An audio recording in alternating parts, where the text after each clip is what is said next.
races here at Dover last year. Mark tried desperately, but finished second to Earnhardt on both occasions. So watch the strategy that will be employed today during this very grueling 500 miles of competition. Will it be a guessing game, Ned and Benny? Bob, no guessing as far as Dale Earnhardt's concerned. We know that he's going to try to charge to the front, get those 5 bonus points for leading a lap, and then you'll try to lead the most laps to get those 5 bonus points. That's his style. But Mark Martin and Jack Roush, more a calculating style. They're going to run their own race. They're not going to worry about Earnhardt and Childress as much as they are the racetrack and the length. But they have to keep Earnhardt in mind and make sure they keep him in sight all day. Otherwise, they could lose some valuable points. All right, thank you, guys. The cars are on the pit lane, just about ready to move out onto the racetrack. The engines have been started. They're warming up right now on this cloudy and cool afternoon here in Delaware. As you can see, we have a pair of Fords on the front row as the Winston Cup official stands on pit lane, getting ready to signal the drivers onto the racetrack.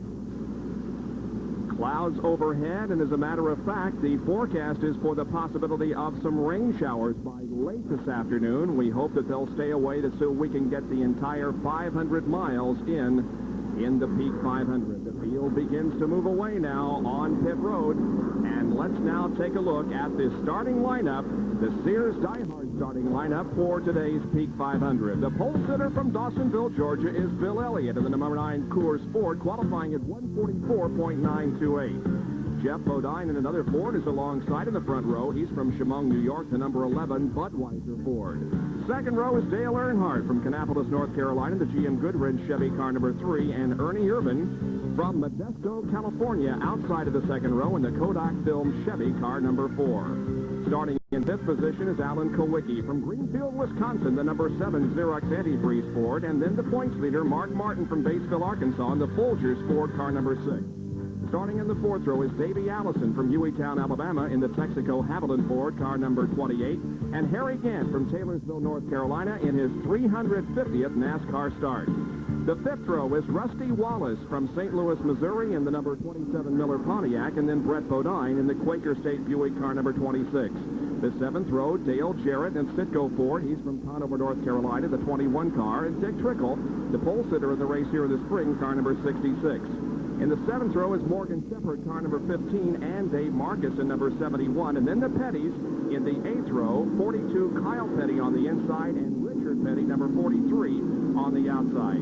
As you look at the rest of the starting lineup, we have one rookie in the field. That's Rob Moroso. All 40 cars now on the main straightaway here, headed into turn number 1, getting set for a green flag that will send us on 500 laps, 500 miles of competition in the Peak 500. Tommy Ellis starting car number 83 in the 16th row. That's because Lake Speed crashed yesterday afternoon in the final practice session and did suffer a broken shoulder, I believe it was, and so he is unable to compete. Now let's take a look at some of the winning streaks that are in danger of being broken. Darrell Waltrip has won a race every year in the past 15 years, but not yet in 1990. Bill Elliott and Terry Labonte have 7-year win streaks on the line. They have not taken a checkered flag so far in the 1990 Winston Cup season. The field now is moving through the third and fourth turns behind the pace car, and in just a moment, we should be getting a green flag. And underway this afternoon, the pace car hard turn left, the crowd on its feet waving their hats and cheering their drivers, and let's see if we get a green. Indeed we do. The Peak 500 is underway.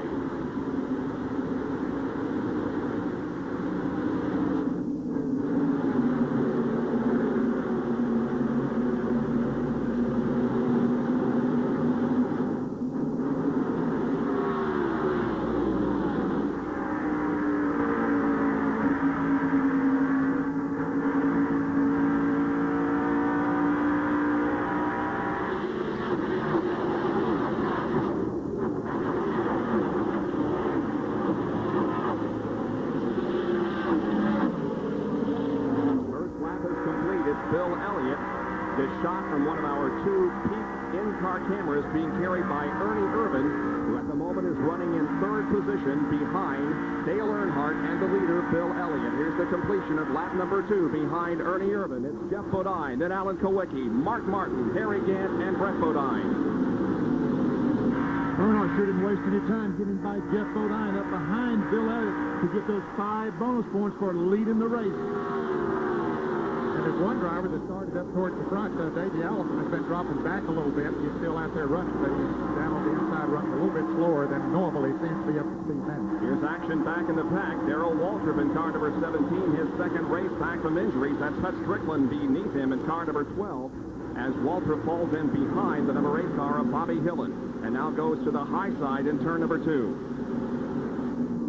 Waltrip with an excellent third-place performance last weekend at Richmond in his first race back from the injury suffered in a practice crash prior to the Pepsi 400. There's Derek Cope, who was the winner of the race here in February. He's running alongside Jimmy Spencer in car number 57 and behind Ken Schrader in the 25 Kodiak car. Well, actually won Daytona in February, Bob. He won here in June. Okay. Cope with 2 wins so far this year in Purelator Chevrolet as he tries to move around Jimmy Spencer. Cope was the second round fastest qualifier, which put him in 25th place.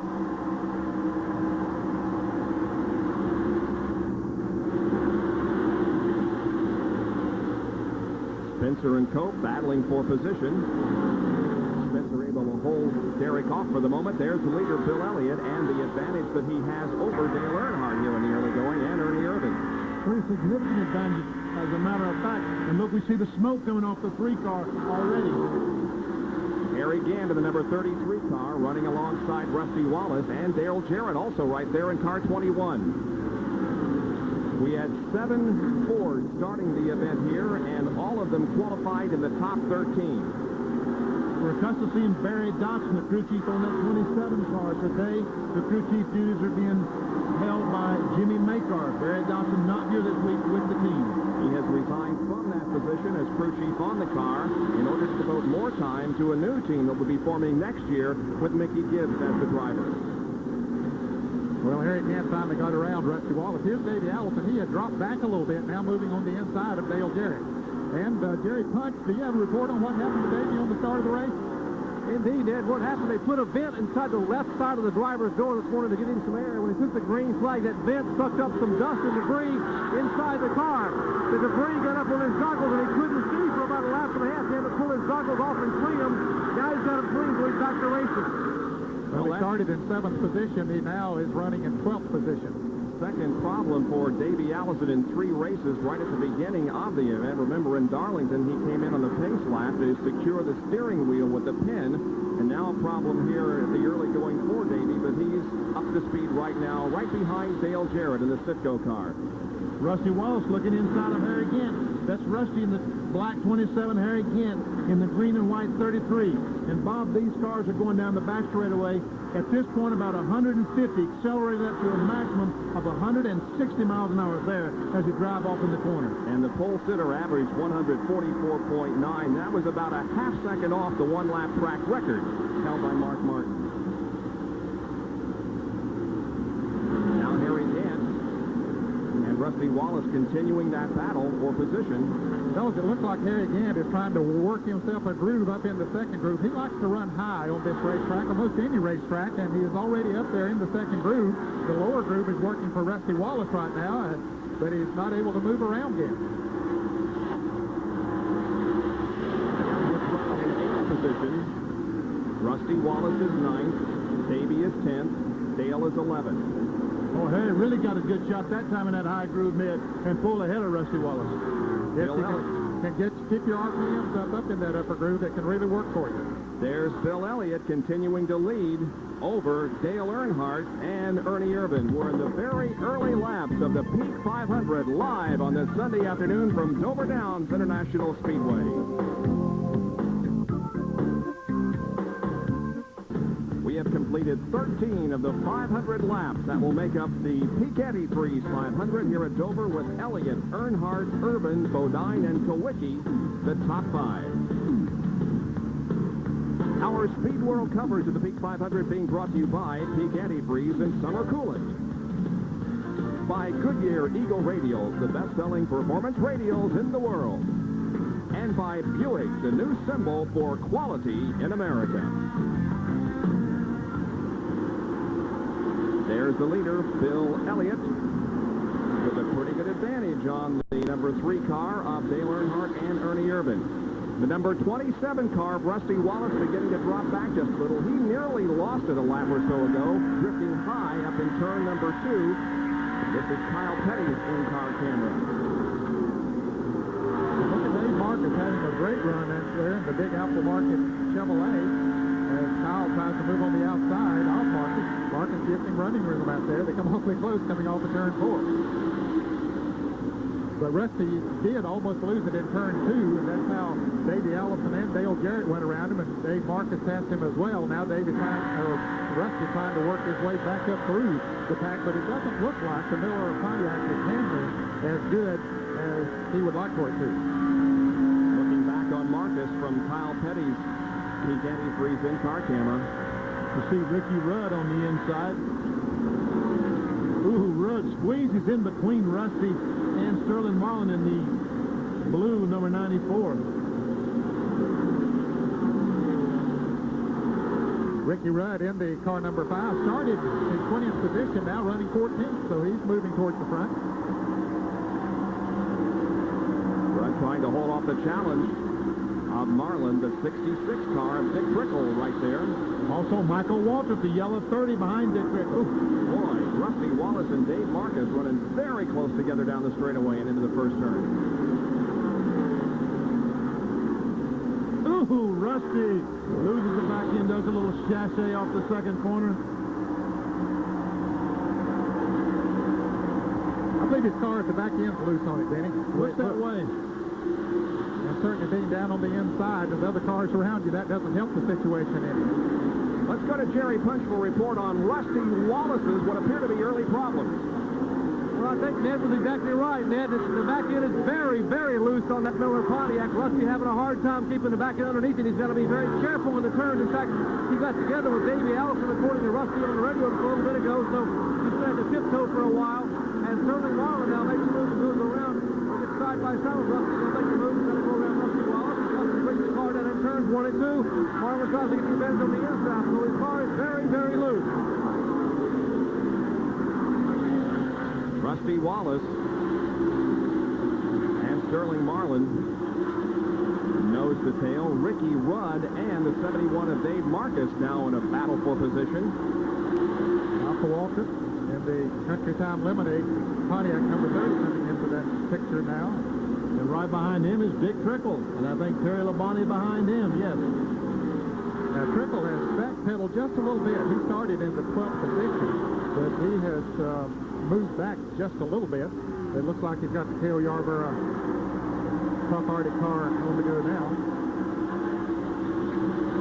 Rusty Wallace is still trying to get by Dave Marcus. Unable to do so as they pass Mike Potter, that yellow and green car, Mike Potter. That car is sponsored by the Dillon's Bus Service. Danny, that's a touring bus service. Mike Potter in the race here today. Dick Trickle in car number 66 running in 17th position at the moment. Let's introduce our other pit reporter for the afternoon, John Kernan. Well, Bob Ditch has radioed in, and he told his crew that the car is very loose, about the same problem Rusty Wallace has. The rear end's very loose. They have told him to hang on as best he can, and as soon as they get a caution, they will bring him in and try and tighten him up. So a couple of drivers experiencing handling problems here in the first few laps. And I'm sure the viewers look at that and listen to that and say, why? These fellas have been here 2 days practicing. Why can't they get it right? Folks, the weather's different. Everything is different. There's cars around you. I wish I knew the answer. If I knew the answer to that, I'd be a multimillionaire. I wouldn't have to put up with Bob Jenkins. More than you make working for ESPN. Much more. Terry Labonte is in the number 1 car, and Rob Moroso is following him. There's Dick Trickle running in 17th position, and Terry Labonte, 18th spot. Right behind him is Rob Moroso in car number 20, and then comes Ken Schrader. Labonte, of course, also making an announcement this weekend concerning his plans for the 1991 season. That car, the 1 car, will be driven by Rick Mast for the next 2 seasons, as a matter of fact, as Terry Labonte goes back to the Billy Hagan team. Bill Elliott continues to roll along in the lead. That's his advantage on Dale Earnhardt. And the Goodyear Tire and Rubber Company will be donating $1,000 in his name to the Winston Cup Racing Wives Auxiliary. Pole sitter Bill Elliott, a $1,000 award through the Goodyear Tire and Rubber Company. Bob, he had opened up a pretty good lead. Earnhardt is beginning to cut down on that lead a little bit. There's Alan Kulwicki and the points leader, Mark Martin. He is running in 6th place.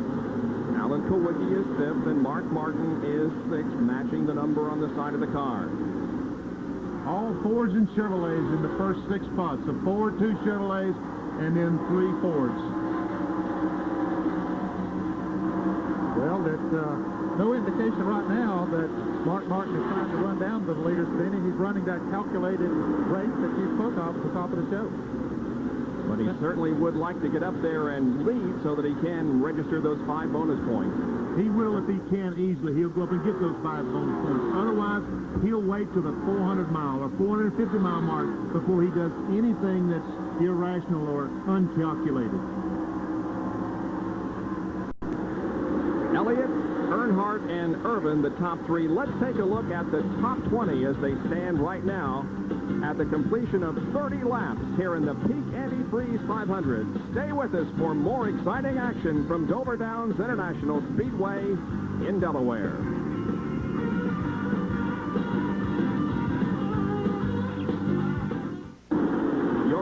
The drivers that are participating in today's Peak 500 via the 1-900 Sports 1 number. You dial that number and then punch in the car number of your favorite driver, and you can hear personal comments from them. You can also get race reports and the latest news in the Winston Cup competition. 1-900 Sports 1. Well, the latest news right now is that Dale Earnhardt is just about to catch up to Bill Elliott. Look, what, 1 car length, Bob? He's really closed in just the last 2 or 3 laps, as Elliott has been in the lead since the drop of the green flag. But Earnhardt really wants to take over that first position and earn the bonus points for leading, and then lead as many laps as he can so he can pick up the bonus points for leading the most laps.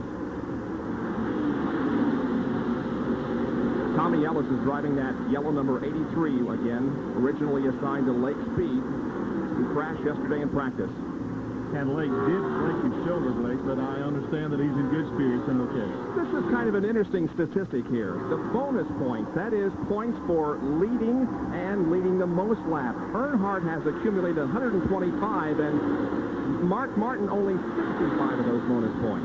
And we have said in past championship battles, Bob, that those bonus points mean so much. And that's what Rusty Wallace kept saying all year in 1989. I'm going to get every bonus point that I possibly can, because he looked back over 1988 when he lost the championship, said, hey, had I tried a little harder to get those bonus points, I could have won the championship in 88. So he strived to do that in 89.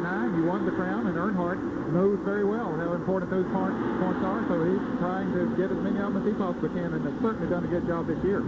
And Earnhardt all of a sudden has lost 4 or 5 car lengths. It looks like that in getting up to Bill Elliott, he may have used the tires and got them a little bit too hot. Now he's going to have to just run easy for a couple of laps, cool them off to make another charge. And you wonder, Benny, if when he pulled up on Elliott, got a little bit closer to him, if it maybe tended to make his car a little bit loose from the air that's coming off of Elliott's car, especially if those tires are heated up. We're inside Ernie Irvin's car with the Peak in-car camera. Ernie Irvin running in 3rd position. Right there, 130, 35 miles per hour in the middle of the corner. That's the slowest that these cars go around the Monster Mile. Now, down the straightaway, up to 160 at this point. Down in the 24-degree banking. Letting the car go. We saw him catch the car with his steering wheel just a moment. His car a little bit loose as well.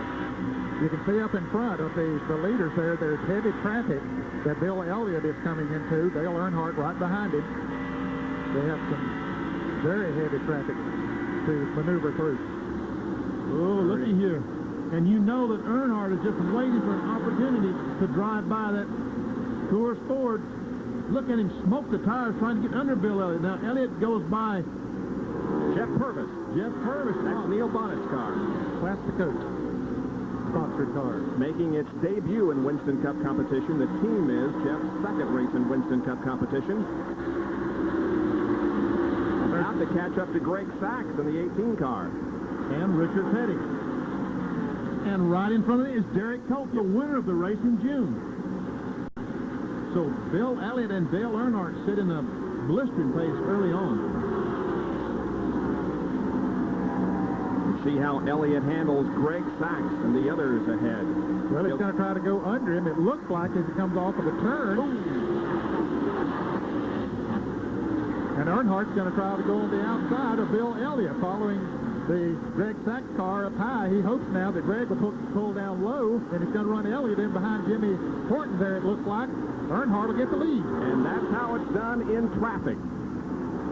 Earnhardt will now have to lead across the scoring line to be credited with the 5 points, and there it is. So Dale Earnhardt does pick up 5 bonus points for leading a lap, and he's now the lead of the race.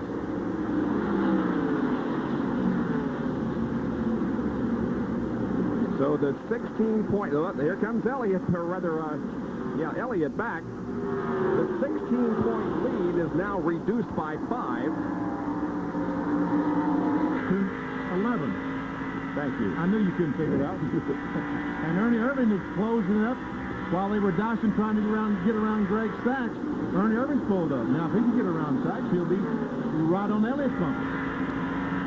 Richard Petty in the NCC Pontiac going a lap down. Richard had a good qualifying run here. One of his better qualifying runs on the Super Speedway, started in 16th position. But the hard pace that they're setting up front there has put a lot of good cars a lap down early.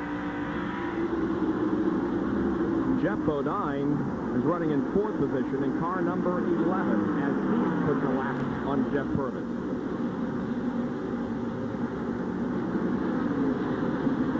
Jeff Bodine was the outside front row starter, started 2nd, now is running 4th.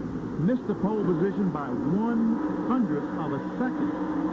And here's the green flag average, 139 miles an hour. Compare that to the pole speed of 144. So it is a torrid pace that is being set. There is Alan Kowicki, who is running in the 5th position, and back in 6th is Mark Martin. I would think that Mark Martinet is exactly where he wants to be. There's not really a lot of traffic in front of him, not a lot of traffic behind him.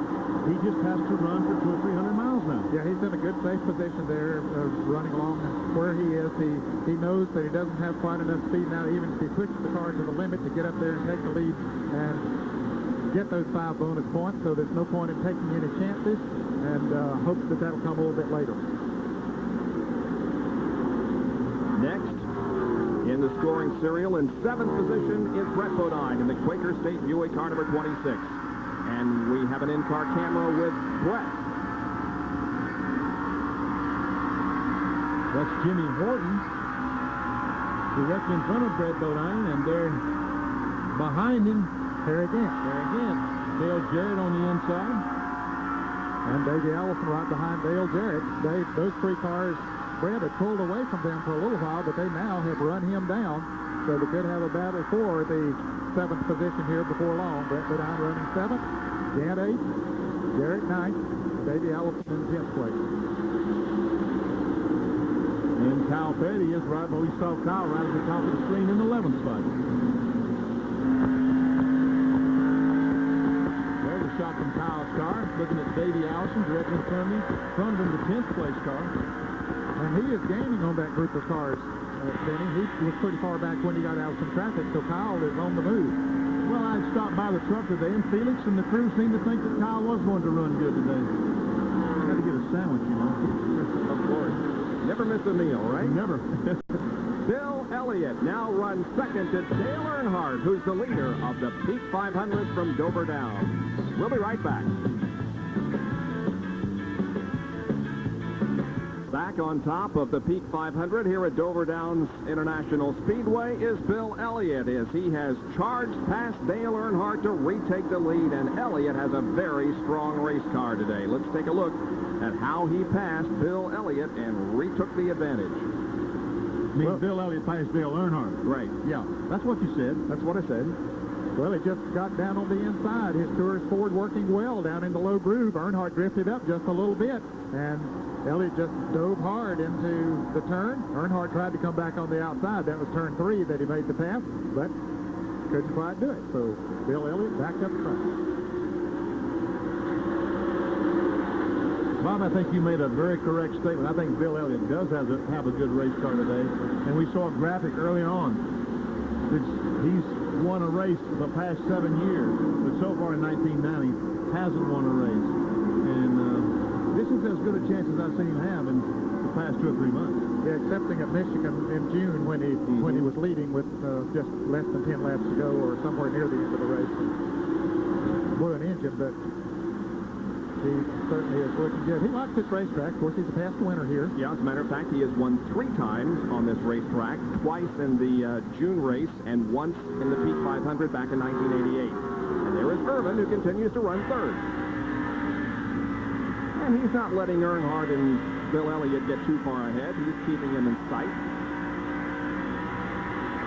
And back in 14th position, there is Dave Marcus on the left of your screen in the 71 machine, doing a fine job. The 30 car, of course, is Michael Waltrip. There is Ken Schrader and Sterling Marlin. So Marcus running in the 14th position. He started 16th. He started 14th, so he's holding his own. His sponsor, Mike Miller, is in from Pennsylvania, not too far away. I'm sure that he has a lot of people here today rooting Dave on. Yeah, he's the apple man. Brought all the team members a bushel of apples this week. Gave to every crew in the garage area. Good apples, too, Bob. Yeah, they are. You might know I would know, right? You had one with your sandwich, right? Well, apples are good for you. Apple a That's day. right. Keeps the whatever, doctor Going going. away, yeah.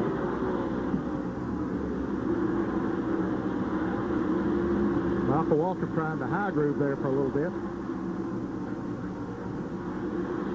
Michael Waltrip in 15th position will tell you how he was a near hero in a softball game held last Thursday. We'll have more on that a little bit later in some video highlights of that softball game played in Reading, Pennsylvania between the NHRA drag racers and the Winston Cup guys. So stay tuned for that later. The 17 car of Darrell Waltrip is about to be lapped. He's running 23rd at the moment. Here comes Bill Elliott trying to put a lap on Darrell Waltrip. We'll lock down our camera here in the first turn and give you a field snapshot. Watch for your favorite car and driver as it comes across the line. We'll also time this lap to tell you how fast Bill Elliott is going. Ooh, he almost got into Darrell Waltrip coming off of turn 2 as we watch these other cars come around the track. There's Marcus and Waltrip and Marlin.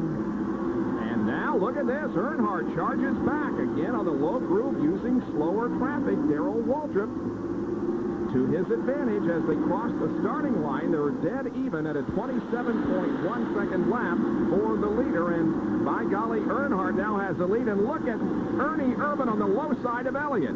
Wow, I didn't think Bill realized Ernie was there and might turn into him. But fortunately, they were able to get through the corner.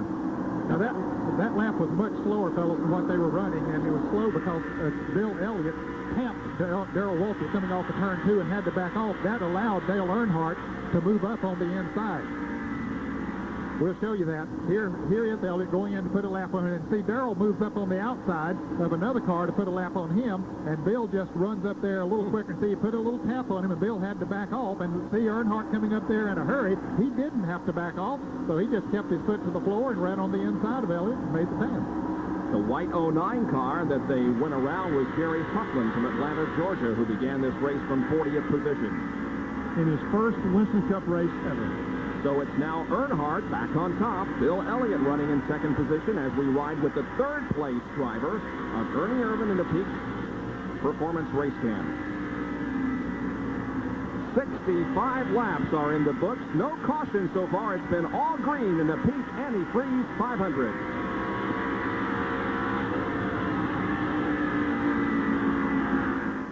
There are the top 3 here at Dover, and here is a great battle for 5th position. It is Alan Kulwicki and Mark Martin going at it, and Mark has been running back there now for several laps and apparently has decided it's time to try to make a bid for that 5th spot. Got the car a little bit loose coming off turn 4 that time, so he doesn't want that to happen. Kulwicki goes by Jimmy Horton. Now Martin follows him. That's Jerry Cope directly in front of him. about to go a lap down to these cars. The 54 machine, the white one on the bottom of your screen, is Tommy Riggins, Jacksonville, Florida.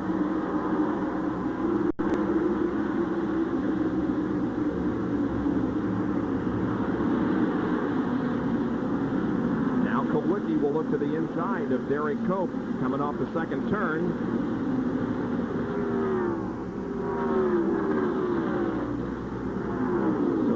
Fifth and sixth position. That battle has settled down a little bit now as Mark has dropped behind Alan Kowicki.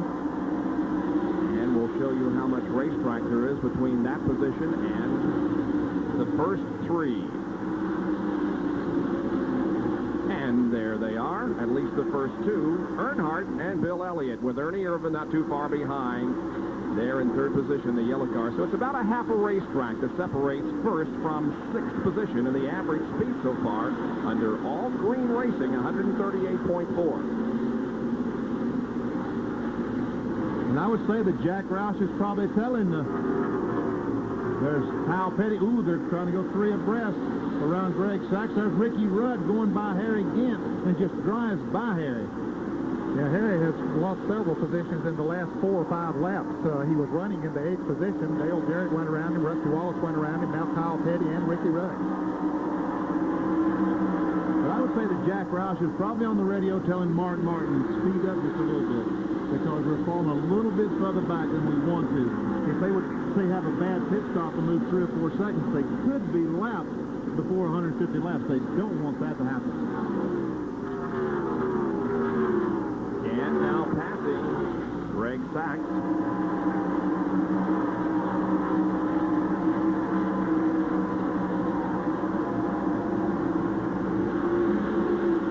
Well, they'll have pit stops coming up in about 10 to 15 laps if this thing continues to go green.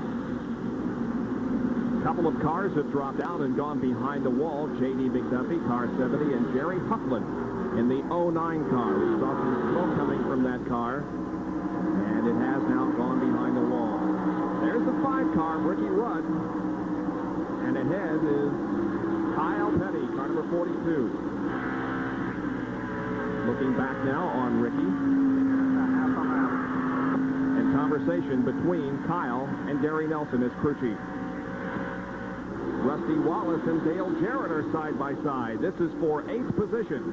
For 7th position. I beg your pardon, it is for 8th position. You're right. First time, Bob. Now Rusty moves into 8th. He had dropped back there, but the car seems to be working better for him now. Maybe it just found the groove that Miller Pontiac runs in. And so he has picked off a lot of cars. He had dropped back to about 15th or 16th place. Dale Jarrett and the Wood Brothers car. They are the winningest car owners here at Dover, having registered 7 victories. Up front, there is Alan Kowicki and Brent Bodine about to take away the 6th position from Alan Kowicki. So Martin has been able to get by Kowicki and drive away by about a half straightaway. So Kowicki's car losing a little bit of its handle after about 80 miles. Allen takes to the high side of Brent Bodine. Here they come off the 4th corner. And Rusty Wallace is right there now, too, in that battle. So Brent Bodine now has moved to 6th position and is pulling away. Yeah, Kowicki's car is going downhill fast. Jimmy Spencer goes by. The 3rd place car is in the pits. Jerry Punch is there. They will go to work on the Kodak film. Chevrolet, Ernie Irvin brings the car in and will change right block tires. They're actually in about 6 or 7 laps early than what most of the leaders will be fitting, but they want to take some chances on fuel mileage here at Dover, Delaware. Change the right block tires again. It is extremely difficult for them to be able to communicate that here. As you can tell, the noise is overbearing for you to be able to hear. That's first improvement is the driver trying to communicate here on pit road. Ernie Irvin's left block tires down 24.4 seconds here down in the way. Not a bad pit stop for 4 tires, but that will put it at least a lap down. Of course, others will have pit stops coming up pretty shortly as well. So Ernie Irvin among the first to make a pit stop. Terry Labonte in the pits now, so is Rob Moroso, so others now coming into the pits. And Darrell Waltrip coming in. There's Rob Moroso, the crew working on changing the tires on the right side of that car and putting the fuel in it. Sterling Marlin coming down pit road. You see him just going by Rob Moroso. Two-tire change for Rob Moroso. There he goes. Sterling Marlin is in the Sunoco Oldsmobile. 17 car of Waltrip, the 1 car of Labonte, both pulling out of the pits right now as the 8 car of Bobby Hillin comes in. There he is at the top of your screen. Billy Hagan crew getting the work done on Sterling Marlin, and he goes back into the pits. The 28 car of Davey Allison is coming in. He was running 15th, but comes in for his first scheduled pit stop of the day. Davey had got up to 9th position, but the car started going away on him. It looked like it got loose, so he dropped back. Now get some fresh rubber at least on the right side. That should help the feel of it. Davey Allison is down on the way. The 5 car Ricky Rudd now makes the scheduled pit stop. Making a chassis adjustment on the left rear of the car. Tires going on the right side. The Earnhardt car is scheduled to make a pit stop next time around. Just right size on the Rudd car, so a different strategy for Ricky Rudd and Waddell Wilson. Let's watch Dale Earnhardt if he slows here in turn 4. Yes, indeed, he drops to the low side of the racetrack as Rusty Wallace comes in. Dale Earnhardt on his way to pit road, and here's Jerry Punch. We would expect to see Earnhardt change all 4 tires. They are changing right side tires on Rusty Wallace's car, but Earnhardt brings the Goodwin Chevrolet to a stop. And clean the windshield. They will change right side tires, and apparently they will not change left side tires. They're just looking at the left side tires, so it's a little bit of a departure from what the normal routine would be. Earnhardt, right side's only 12.7 seconds. He is out of the way. Meanwhile, Rusty Wallace has gotten all 4 tires changed on his Miller Pontiac. Let's go up to John Turner. His crew goes to work on the Citgo Ford. It's a right side tire change only. Last drop of fuel goes in, and he's blocked in just a moment by Dick Trickle, who's pulling into his pit. So some take on 2, some take on 4. Ernie Irvin took on 4. Rusty Wallace took on 4 tires, but Dale Earnhardt chose only 2 as Alan Kulwicki now comes in along with Brett Bodine. And Bill Elliott, the leader, now coming into the pits in the Coors Ford, and Jerry Punch is there. Bill Elliott waiting with sideboard there from his brother Ernie. He will bring the Coors Ford to a halt, and they will change 2 tires on the right side. Thus far, we don't see anyone working on the left, so they have seen what Earnhardt has done, and apparently that will force their hand to change 2 tires also. Right side tires are going on the car. 13.5 seconds, he is out of the way. So we saw Brett Bodine drive by as he left the pits. Morgan Shepherd is coming out. Mark Martin scheduled. Yeah, here he comes. Mark Martin coming in. Let's see if he takes on 2 or 4. We think it's going to be a 2-tire change for Mark. Jerry, can you see him? Yes, Mark Martin hitting up pit road a few feet. We are changing right side tires there on that Moser Ford. Robert Tibbert and the crew have put right side tires on. No work on all the left side. Gas in the car. They're waiting to get the car full of fuel. Waiting. Now he's away. 14.1 seconds, and Martin has to wait. The car of Jeff Bodine has come down pit road. Bodine's crew now going to work on the right side of his car. Pete Wright, the crew. They are putting fuel in the car. Right side tires on. The car is being fueled. Here's away. Jeff Bodine roaring back into action. So now just about everybody has come in for a scheduled pit stop. Except Harry Gant, and here he comes. Here he comes. Harry Gant was the leader of the race, but now he relinquishes that to come in for his first scheduled service. He brings the Skoll Oldsmobile to a stop. Crew going to work on the right side, quickly getting those tires off. Clock ticking away. It's going to be a 2-tire change. Looks like a good stop for Harry Gant. 13 seconds elapses, 14.1, and the jack goes down, and Harry Gant is back on the racetrack.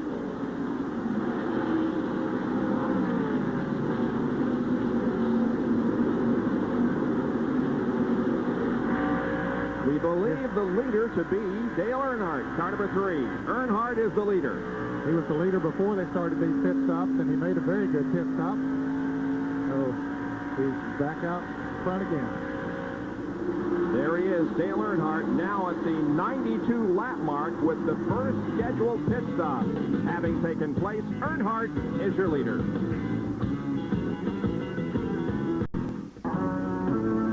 NASCAR Winston Cup Racing at Dover Downs International Speedway in Delaware. Some nice fishing lakes nearby, but we've got some roaring action for you on this Sunday afternoon from the racetrack as Dale Earnhardt in car number 3 is now the leader of this race, nearing the 100 lap mark. Running in second spot is Bill Elliott. Third, Alan Kulwicki. Fourth position, Kulwicki just blew up or something, or lost a cylinder or something down the back straight. We'll check on that in a moment. I'm sorry, Bob. I believe that Rusty Wallace is in fourth. We're checking the scoring after those green flag pit stops, but there is no question that Earnhardt is the leader. Oh, he slipped a little bit there in the second corner.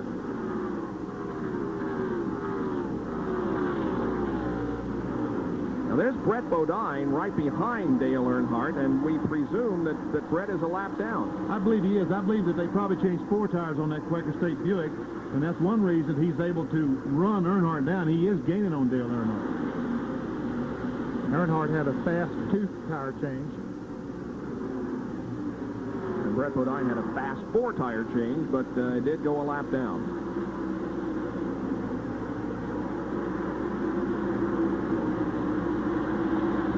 Looking for his third win here at Dover. He won both races last year. There's the second place car of Bill Elliott. So Dale has about a straightaway advantage on Bill. And both those cars did change 2 tires.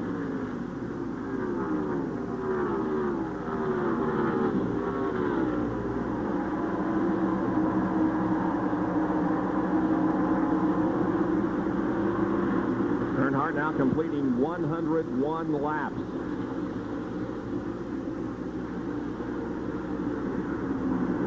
Let's take a look at some Big A Auto Parts pit stop performance reports. We're comparing Elliott, number 9, 11, Jeff Bodine, Earnhardt in 3, and Irvin in number 4. And you can see that Irvin made a 4-tire change, thus the 27 seconds on the crew. Look at the driver time, though. The 9 car of Bill Elliott had the best, and as far as the crew is concerned, the 11 car had the quickest pit stop. What happened? The 9 and the 4 was able to come down pit road without too much traffic. The 3 and the 11 had traffic as they came down pit road, was not able to go down pit road at full steam, so therefore the difference in driver reaction time. Thank you, Mr. Parsons. Good explanation. He's been there, he knows. As a matter of fact, I saw Earnhardt going down pit road, and Greg Sachs finished his pit stop and pulled out right in front of Dale. That's why he had to slow down. Now Earnhardt putting a lap on Ken Schrader in car number 25. Oh, there's some smoke up right in front of Earnhardt. That's Jimmy Spencer. A lot of smoke coming out of the Heinz 57 Pontiac. I don't know if it was tire smoke or what.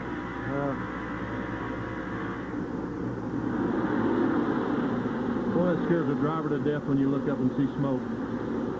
There is Jimmy Spencer still showing some smoke. John, what's the problem? Well, Bob, Jimmy and Dale Jarrett coming down the front stretch on about 2 laps ago got together, and as I saw Jimmy come off of turn 4, I saw the smoke off the left rear tire. What it looks like to me is that a little bit of the sheet metal has been, the finger has been bent down, so it is touching the tire when it goes into the turn. There is some smoke coming, it looks like, from the left rear of the car. He's getting the black flag because of that smoke, and he certainly doesn't want to stay out there and run too long if the sheet metal is rubbing the tire. It looks like he's slowing down to come into the pits now, because if a tire goes here on this racetrack, it can be devastating. Here's Spencer coming into the pits. Going to have this problem on the rear of the car looked at. This is hammer time. We also see him back on the left rear of the car with a chassis adjustment. Taking a little wedge out.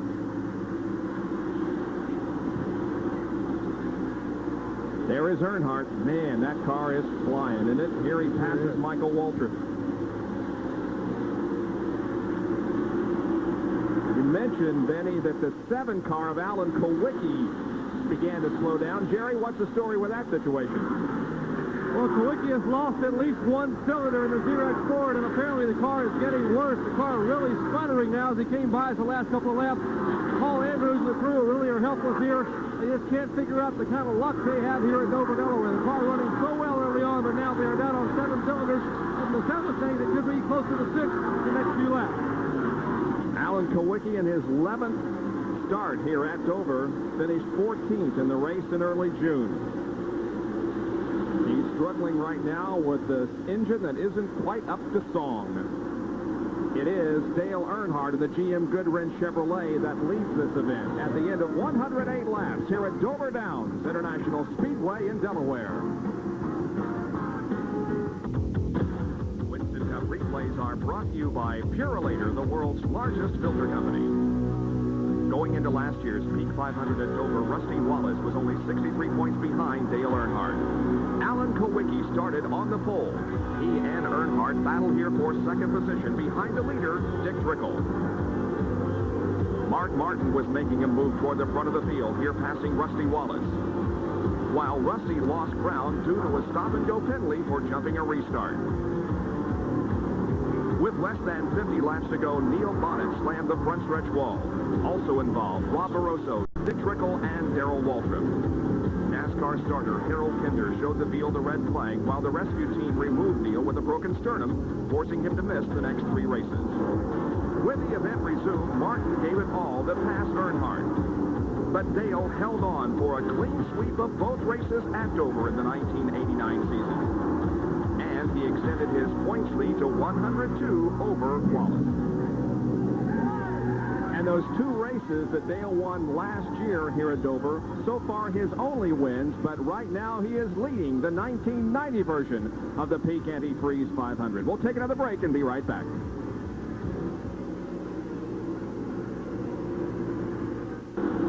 Bob Jenkins, Benny Parsons, Ned Jarrett, John Kernan, and Dr. Jerry Punch back at Dover Downs International Speedway in Delaware for the Peak Antifreeze 500. And Dale Earnhardt in the GM Goodwrench Chevrolet number 3 leads this race. And with 119 laps to go, there are only 8 cars on the lead lap. And Earnhardt is making a shambles of this thing right now. Oh, he is. We predicted that he would go to the front and try to lead as many laps as possible, and he's making our prediction come true. We're looking for the second place car. There he is, Bill Elliott, running second, but now he's got quite a deficit to make up. The catch back up with Dale Earnhardt. Elliott, the pole sitter of this race, eligible for $15,200 in Unical bonus money. He's running about 4.5 seconds behind Dale Earnhardt at this time. We're looking for the 11 car, which is the 3rd place machine. There it is, Jeff Bodine in the Junior Johnson Budweiser Ford. And he's about 4.5 seconds behind Bill Elliott.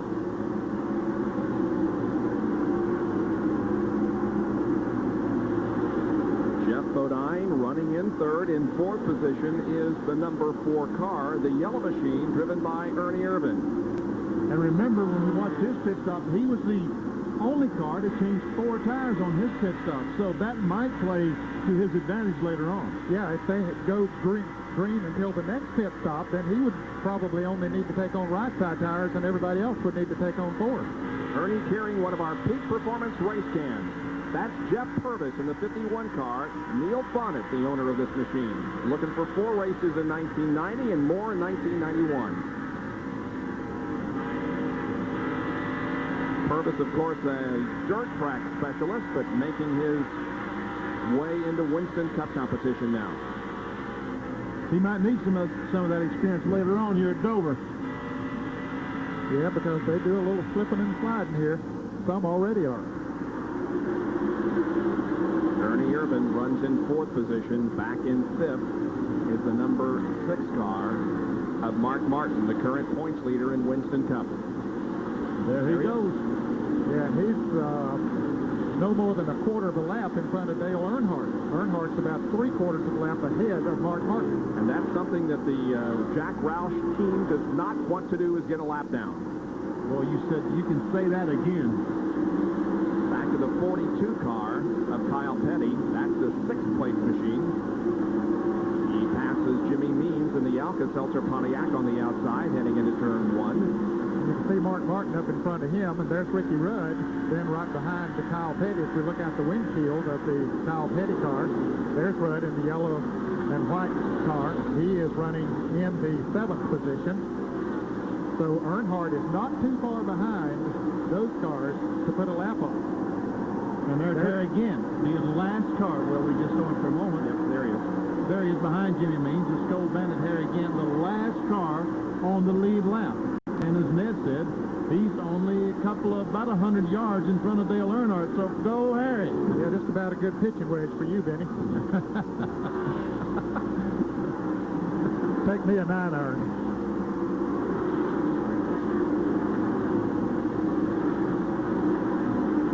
What strategy is as far as pit stops are concerned at this point? Remember last year when Dale Earnhardt won both these races, he was able to go up the size of a lead under the green flag. Then he was able to take his time and change all 4 tires under the green, which forced everyone else's hand and made them change 4 tires as well. That's why they only changed 2 tires on that first yellow flag pit stop. They wanted to get back out front, run as hard as they possibly could, build up that size of a lead under the green. The next pit stop they make instead of the green, they'll change 4 tires. That will force everyone else on the lead lap to do likewise, or else they'll get lapped in the pit or get lapped on the racetrack. I guess when you guys are driving, you did employ this pit strategy that Jerry just talked about, but did you take that much time to think about it as these guys do?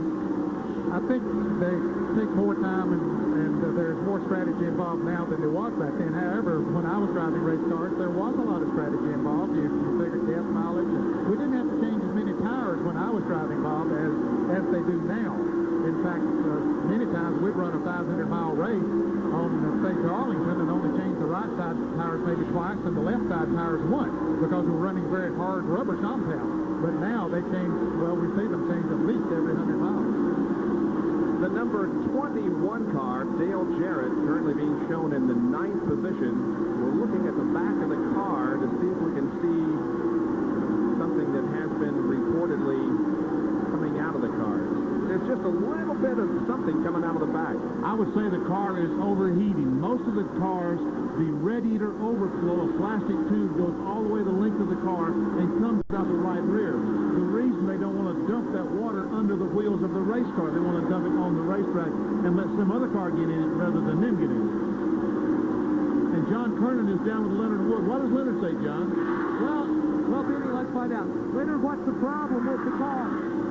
Well, we asked him if it was overheating, and he said it wasn't, so I don't know what it is. There's a report that something might be coming out of the back of it. You have no idea what it could be. Well, it could push a little water out and then eventually quit. They don't seem to be too worried down here, though, in the Wood Brothers pit. Right now, they're just going to wait and see, take a wait-and-see attitude.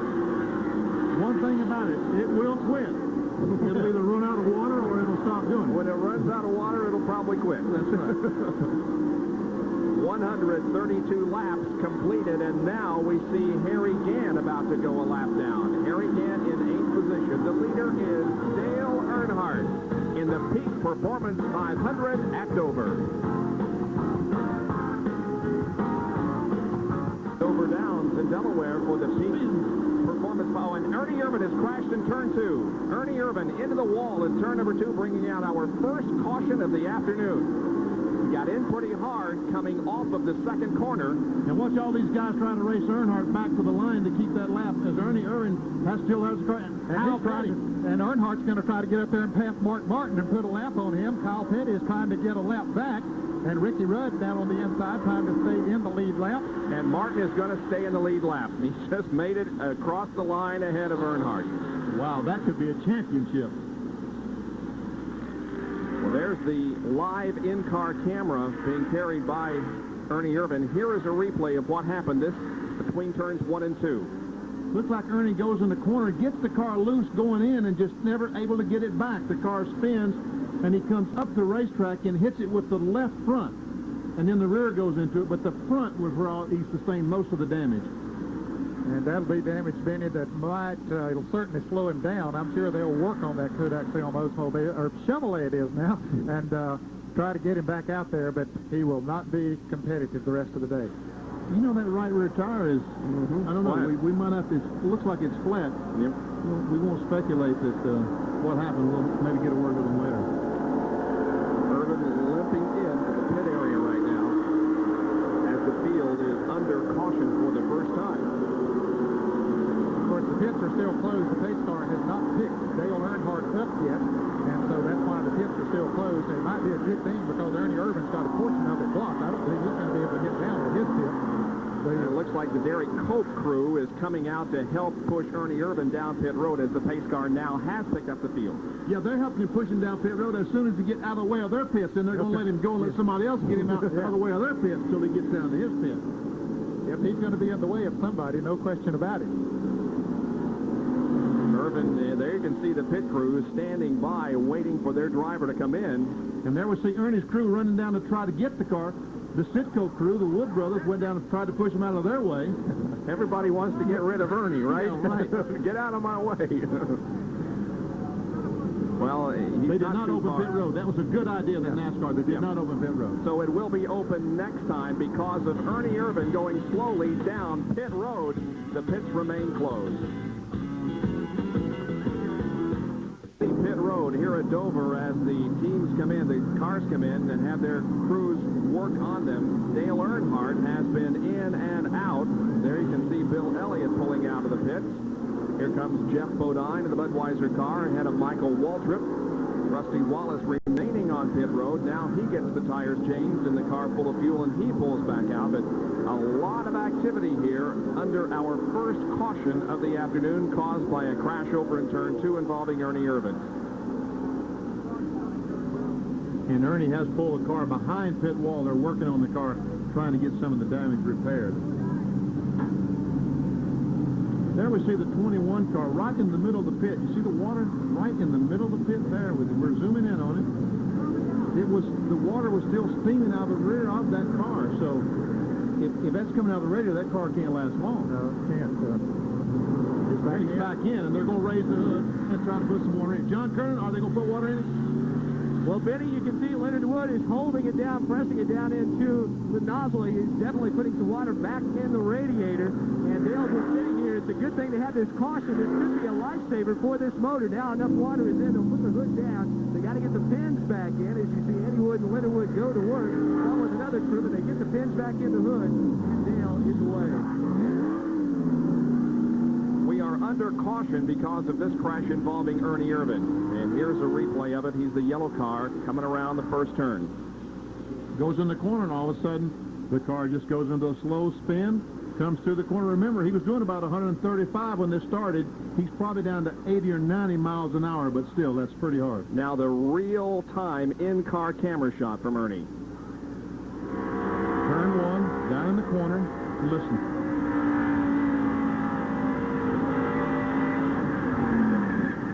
I believe he cut a tire down.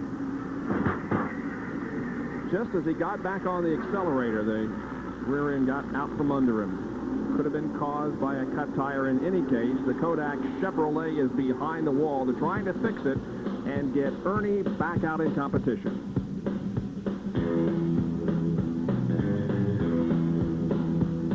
Has just come out, restarting the Peak Antifreeze 500 after a crash involving Ernie Irvin. The lead continues to be held by Dale Earnhardt. There are only 5 cars on the lead lap. Bill Elliott is in second position in number 9. Then comes Jeff Bodine, Mark Martin, and Ricky Rudd. Take a look at some Big A Auto Parts pit stop performance reports. First, Dale Earnhardt, driver 14.7 to get in and out. Took the crew 21 seconds to do the service on the GM Goodwrench Chevrolet. Whoa, a total of 35.7 seconds as Earnhardt almost lost it there in turn number 1. Now, compare that to Bill Elliott with 18.6 on the driver, 22.4 on the crew, a total of 41 seconds. The difference, Dale Earnhardt was able to go down pit road with no traffic in his way, and Bill Elliott had to wind his way through cars to get to his pit. A difference of 4 seconds. And remember, Earnhardt's pit stop the last time was about 16.5 seconds. He was able to do it 2 seconds faster because of lack of traffic on pit road. They come out first and second on the track, and here comes Mark Martin up to battle with Jeff Bodine for the third position. Now the 42 car of Kyle Petty is a lap down. He is in 6th position. He just took on a lap down before the caution came out. In fact, the caution was a blessing for Mark Martin because he was not too far from being put a lap down by Dale Earnhardt. Kyle tried to get the lap back, but couldn't in the race for the caution flag, I should say. Let's go to Jerry Punch, who's with Ernie Irvin. Ernie's still sitting inside the Kodak Chevrolet. It's pretty heavily used up. Ernie, what happened up there? Well, you know, we had this Kodak film go through, and the Chevrolet running off for good today. I got up a little high in turn one, and where the tar, they got the tar running down into the cracks, and it just broke loose with me, and I spun and hit the outside wall. Heavy damage, and he said if you couldn't hear him very well with the noise, there's tires up coming down across the asphalt, big segments of tar where it's been sealed up there. He got up in that tar, and the car got loose, so they're going to try to get it fixed and get it back out. Okay, I'll give credit where credit is due. But now remember, folks, it's T-A-R, not T-I-R-E, Exactly. T-A-R. But Benny Parsons said during our commercial break that he thought that Ernie Irvin got up too high on the racetrack, got in that tar, the slick part of the racetrack, and lost it, and all be done. He was He right. called another one. And I thought he cut a tire down, and then he was right. Good race here for the third, fourth, and fifth position. Mark Martin has gone into third, Jeff Bodine back to fourth, and fifth is the number 5, yellow and white Levi Garrett Chevrolet, driven by Ricky Rudd. And here's a battle for the lead as Bill Elliott is about to pass. Yes, he does. He passes Dale Earnhardt and goes into the lead. Boy, he slid up in front of him. Earnhardt had to get on the binders there, the brakes, to keep from running over Elliott. Yeah, because Bill Elliott drove in the corner so hard he got up in the rear end, wiggled a little bit, and right up in front of Earnhardt. But you're right, Earnhardt hit the brakes, was not able to tip the car from running in the back of the Tours Ford. You know, we talk about the Winston Cup points battle and how it's for the lead between Mark Martin and Dale Earnhardt, but Bill Elliott has a lot going for him, too, because he's only 31 points out of fourth position in the point standings, and that's a difference of several $1,000. So Bill Elliott not only would like to win just to get his name in the record book for 1990, but pick up those valuable points.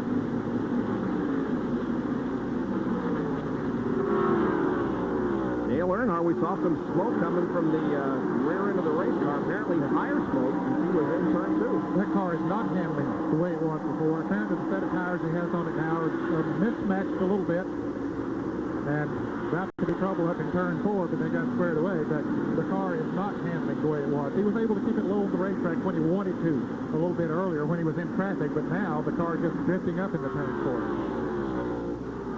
This is not the radial tire. This is the regular tire, racing tire they've been using for years and years, the one they call a bias flat tire this weekend. Back here is Bodine and Rudd going at it.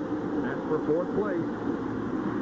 We see Harry Gant right behind Ricky Rudd. Harry a lap down. The other green car is the 26 of Brett Bodine. He also is a lap down, but these two guys aren't. They're racing for fourth spot. The red 11, Jeff Bodine has it. The yellow and white 5, Ricky Rudd, wants it. And that's what we call a race. That is indeed a good race. Rudd looking to the outside of Bodine.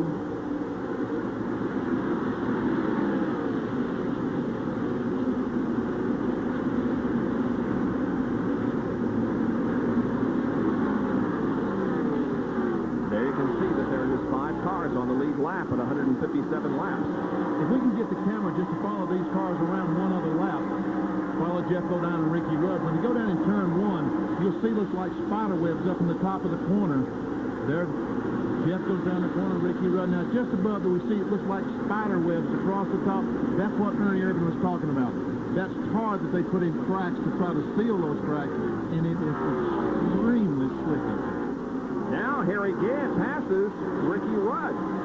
And he's running in the 7th position. He is a lap down, trying to get up there to lead Bill before he can get back in the lead lap, and he's got a ways to go before he can do that. That's a pretty assertive mood. He just drove to the inside of Rudd and went right around him. Rudd trying to assert himself back by Harry Gant. Riding inside the Quaker State Buick driven by Brett Bodine. He's running an 8th spot, also a lap down. If you're in the military and watch this on tape and haven't seen a race for a while, the 5 car will be the Tide Chevrolet next year. Yes, sir. I guess all the race fans know that.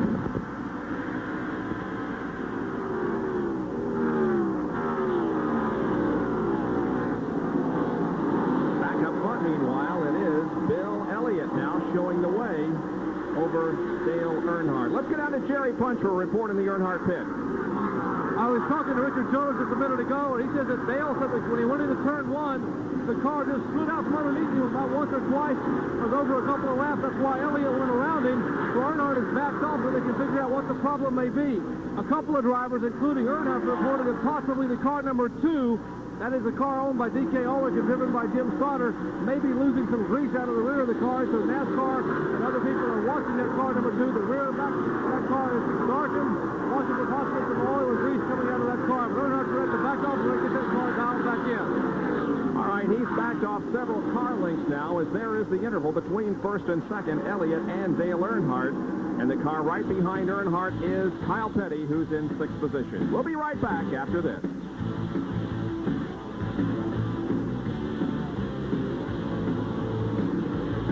66 of 500 laps completed in the Peak Antifreeze 500. It's Bill Elliott leading, Dale Earnhardt, Mark Martin, Jeff Bodine, and Ricky Rudd. Those are the only 5 cars on the lead lap.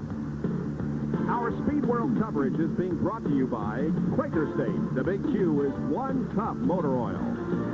By Busch Beer, head for the mountains of Busch. And by Purolator, the world's largest filter company. Now you can see that the interval has closed in again. It's Earnhardt catching back up with Bill Elliott. Earnhardt was back 10, 15 car lengths, and now we can see just 1 or 2 car lengths separating he and Bill Elliott. And I would say that his chassis just wasn't right to begin with, but the racetrack is coming to his chassis setup. There you see cars that have dropped out of the race. McDuffie, Potter, and Tommy Riggins. Ernie Irvin is behind the wall. They're still trying to get that car fixed and back out there after Ernie visited the concrete wall in turn 2. Well, Ernie Irvin is up 10th, 11th, 12th, somewhere in the Winston Cup point standings. He's in, what is it, 9th? Wow. So they want to get every point they possibly can. They'll get the car fixed as quick as they can. He'll go out and run as fast as the car will let him run. 25 is Ken Schrader. The 28 is Davey Allison, and leading this trio down the backstretch, the 75 car, Rick Wilson. Now Wilson is 2 laps down, I believe. Schrader is running in the 14th position. Davey Allison running 15th.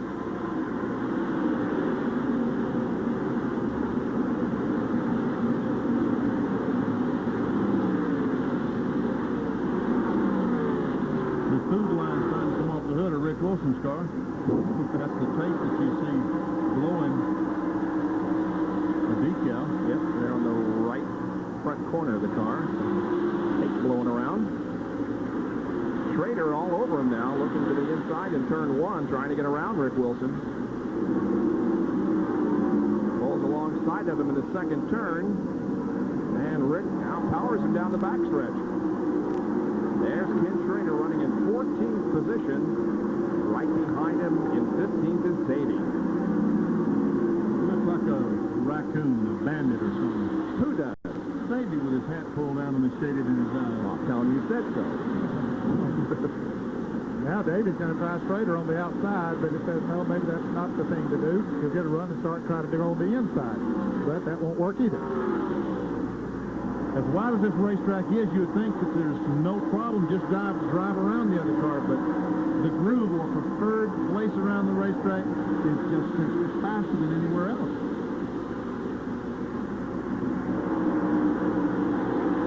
There's Morgan Shepherd in car number 15. He's now in the 14th position. Well, we had Schrader and Davey up 1 position too far, I think.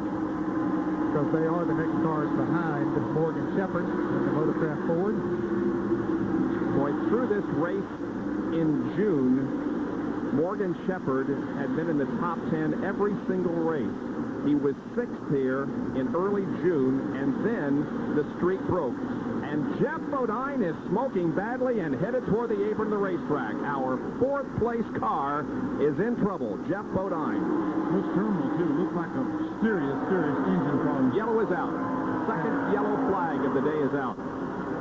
The leader did not take the caution, and so the race to the start-finish line will continue.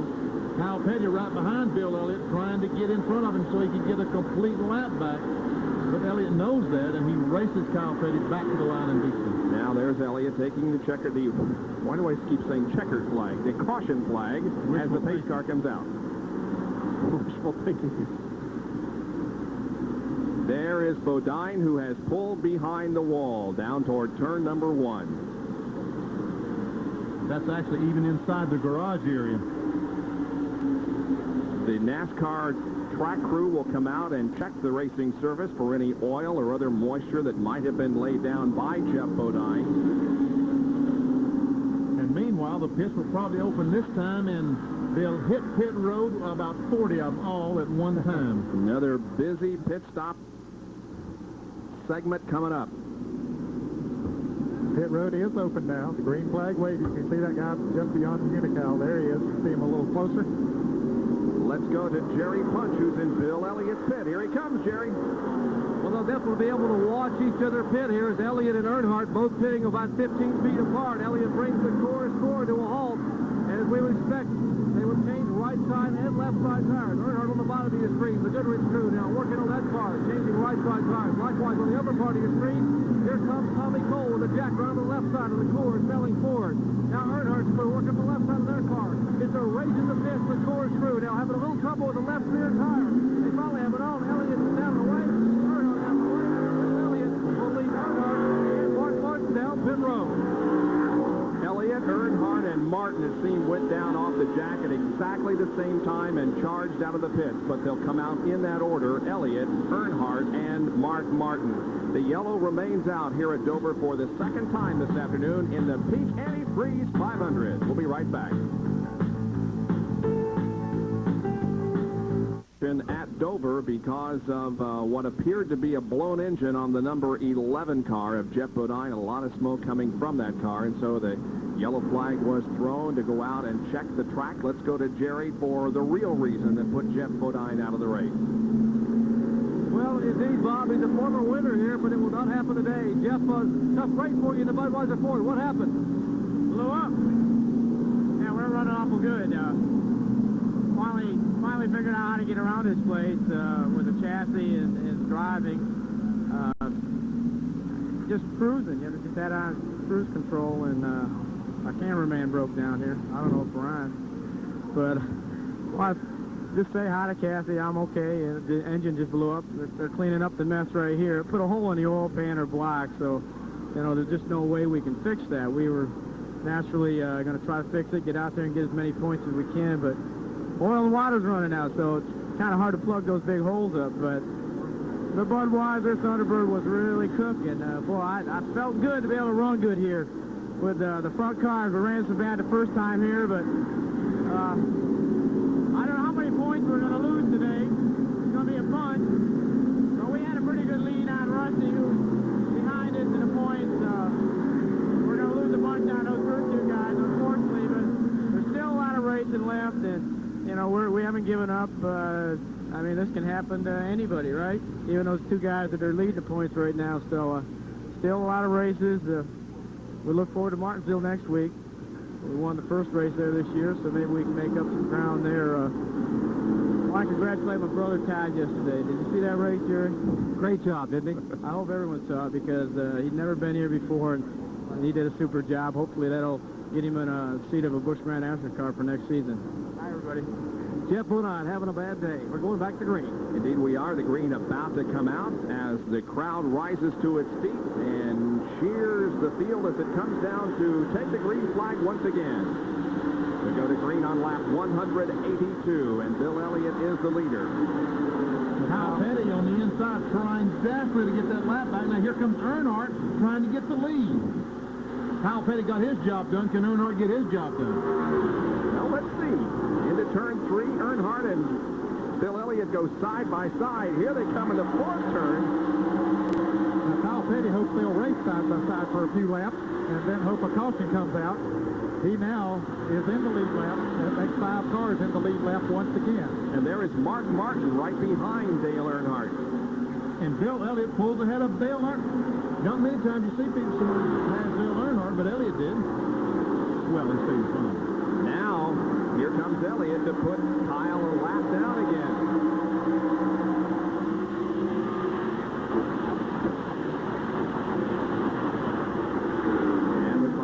get the job done. Elliott passes Kyle Petty, puts him a lap down again. Now here comes Earnhardt to try to do the same.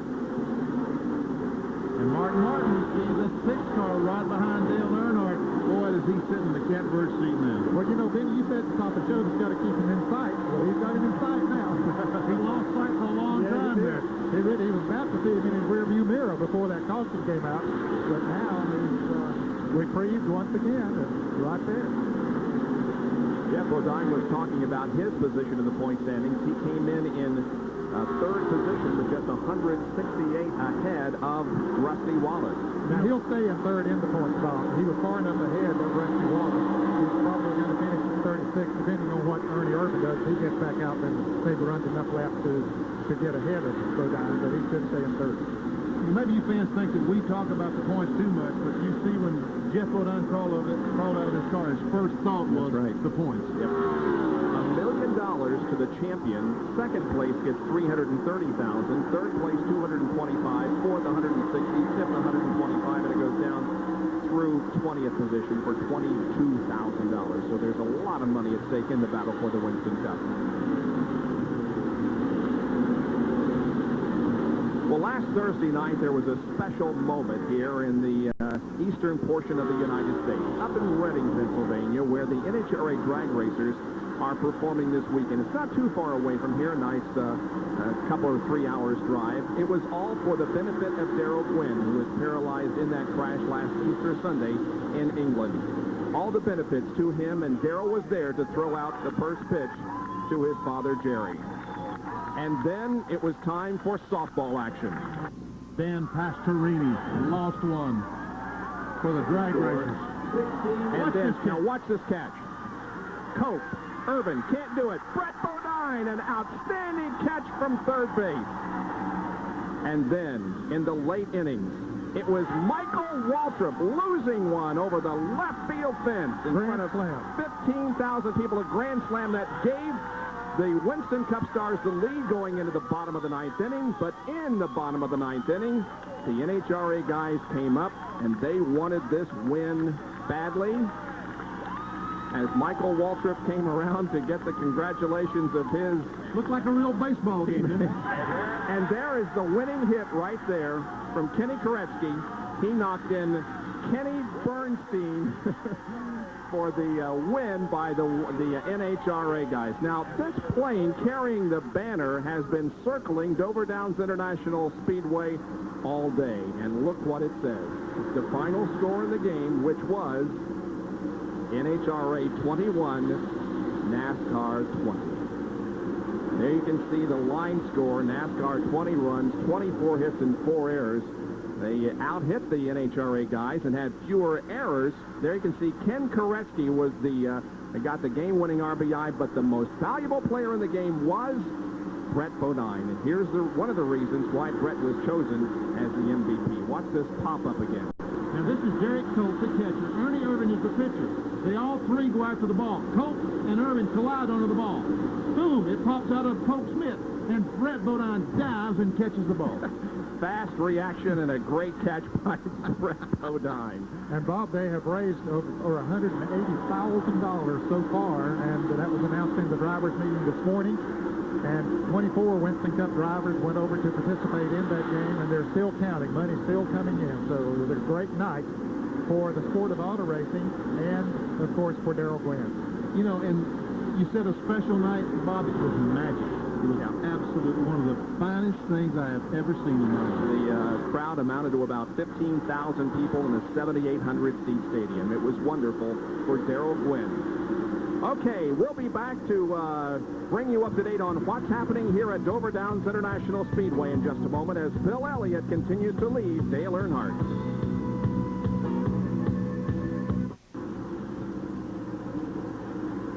While Elliott leads, the battle is for second position. Mark Martin pulls alongside of Dale Earnhardt, trying to take the second spot away. They're still dead even as they head down the backstretch and into 3. Earnhardt gets the advantage once again. He didn't really get the advantage. Mark Martin said it's not time to race side by side. I mean, he honestly said that. It's not time to race side by side. We've only been a couple of hundred laps. Yeah, if he could have done it easy, he pulled up beside of him. If he could have passed him easy, he would have gone ahead. And he's going to try it again and say, well, maybe it won't be quite as hard as I thought it was there a moment ago, so he's going to try it one more time. But he's not going to take any unnecessary chances to get to second place. So that doesn't pay anything right now. No points involved at all at this stage of the game. Now, if that was for the lead, then yes, Mark Martin could get 5 bonus points. But for a second, no, it doesn't mean that much.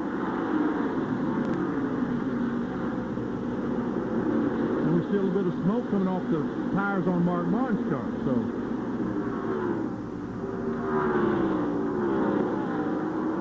Battle continues for second position.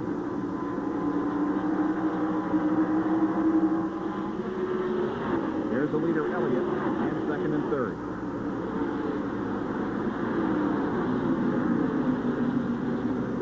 Mark seems to be able to now. Earnhardt little early there in the second corner. That allows Martin to at least pull alongside of him. Let's see what happens as they go to 3. Martin with just a half a car length advantage going into the corner, but Earnhardt battling back. Now Mark may have him as they come out of turn 4. They touch. But Mark makes the pass and takes second. Earnhardt charges back on the outside, but no. Mark holds second for the moment.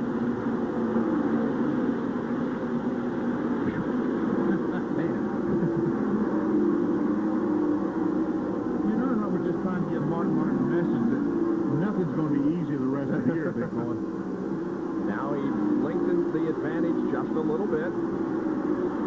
Let's take a look at what happened last lap as they came out of 4. Mark Martin tries to come up the hill and get in front, and you saw the smoke when they made contact, and you see both cars wiggle. Mark must have known that he had the better bite down there and maybe the better car, and he wouldn't have taken the chance. But he saw the opportunity and knew he could do it, so he did. Yeah, he knows he has to pass the car right now, and so it wasn't easy, as we said, he could pass it easy, but he's around him now. Now he's a little bit sideways going through the second corner. But in any case, it's a totally different strategy than perhaps Mark Martin has ever had in his lifetime, because he wants to win the Winston Cup. So we ask him, are you being conservative now, or are you just trying to race smart? Well, people who say I'm conservative can't see past the end of their nose. You know, anybody who watched the race at Richmond should know that we're not stroking. There were some comments made at Darlington. Well, Mark just pulled over and waved some guys by.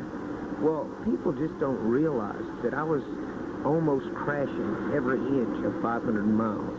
That they cannot conceive how treacherous it was to drive that car 500 miles out of control on those radial tires. My car didn't handle very good there. And we did a great job to run 6. The reason we finished 6 is because we raced so smart and because we didn't give anyone a chance to crash it. And so, when we see that happen in the future, we'll know that Mark Martin really isn't stroking. He's out there doing as good as he can, and sometimes the car just doesn't run very good. And that's exactly right. At this point, he can't take the car past its limits. He has to stay within the car, the confines of how well the car's running, and that's how Mark Martin's got to race. And right now, he has a pretty good race car, so he is able to take a chance to get him by Dale Earnhardt. At Darlington, he couldn't take that chance because his race car was just not that good. There's the leader, Bill Elliott.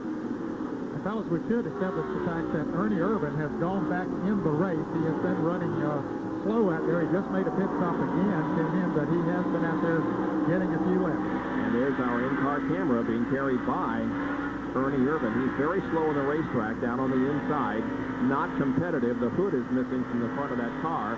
It was knocked off in the crash that he had in turn 2 a few laps ago, but nevertheless, Irvan is out there completing as many laps as he possibly can. Tell you what, those cameras take a licking and keep on ticking, don't they? Yeah, they do. Man. Well, just 4 cars in the lead lap. Of course, they're Bill Elliott, Dale Earnhardt, Mark Martin, and Ricky Rose. There's the beautiful aerodynamic Chevrolet Lumina driven by Ernie Irvan.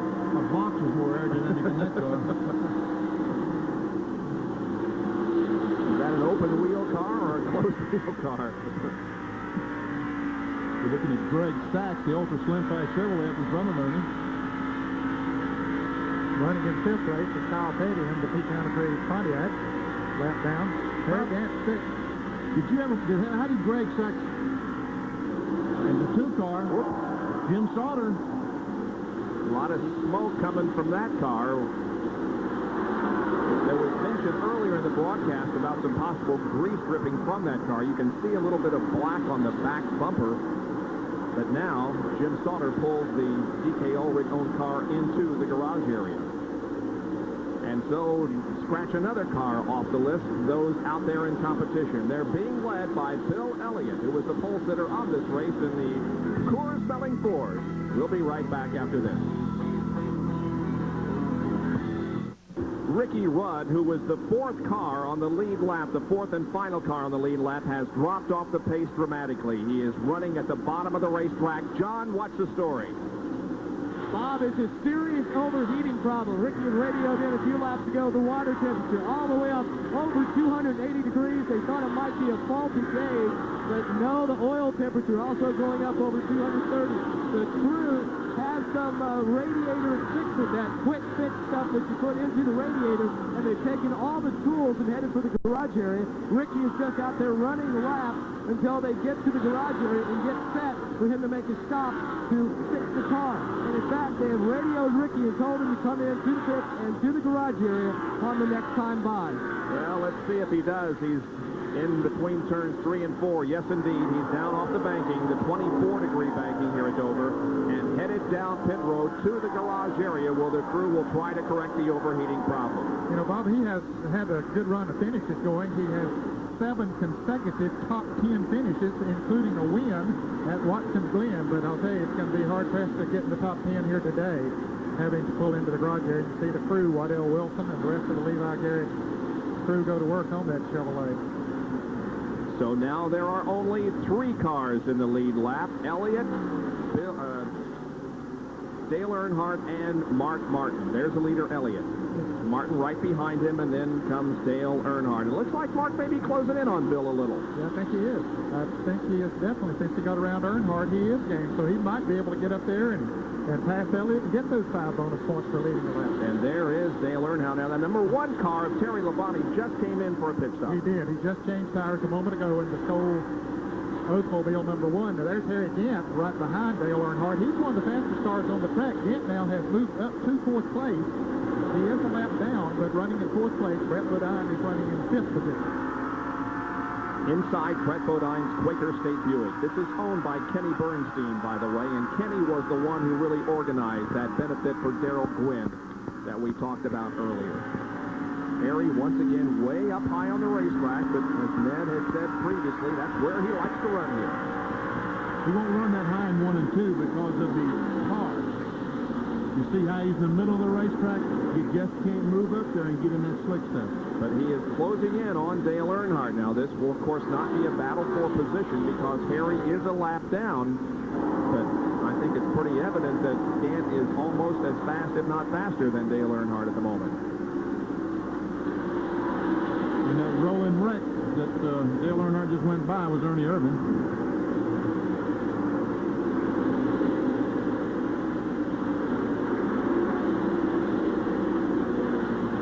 There's a good battle for 7th place. Huck Strickland on the move in the Ray Vestas Buick, moving around Kyle Petty in the Pecan Breeze Pontiac, and then there's Sterling Marlin in the Sunoco Oldsmobile. Kyle was up in 5th place not too long ago, but backsliding a little bit, and here comes Dale Jarrett right behind that crew as well. Dale is currently running in the 9th position.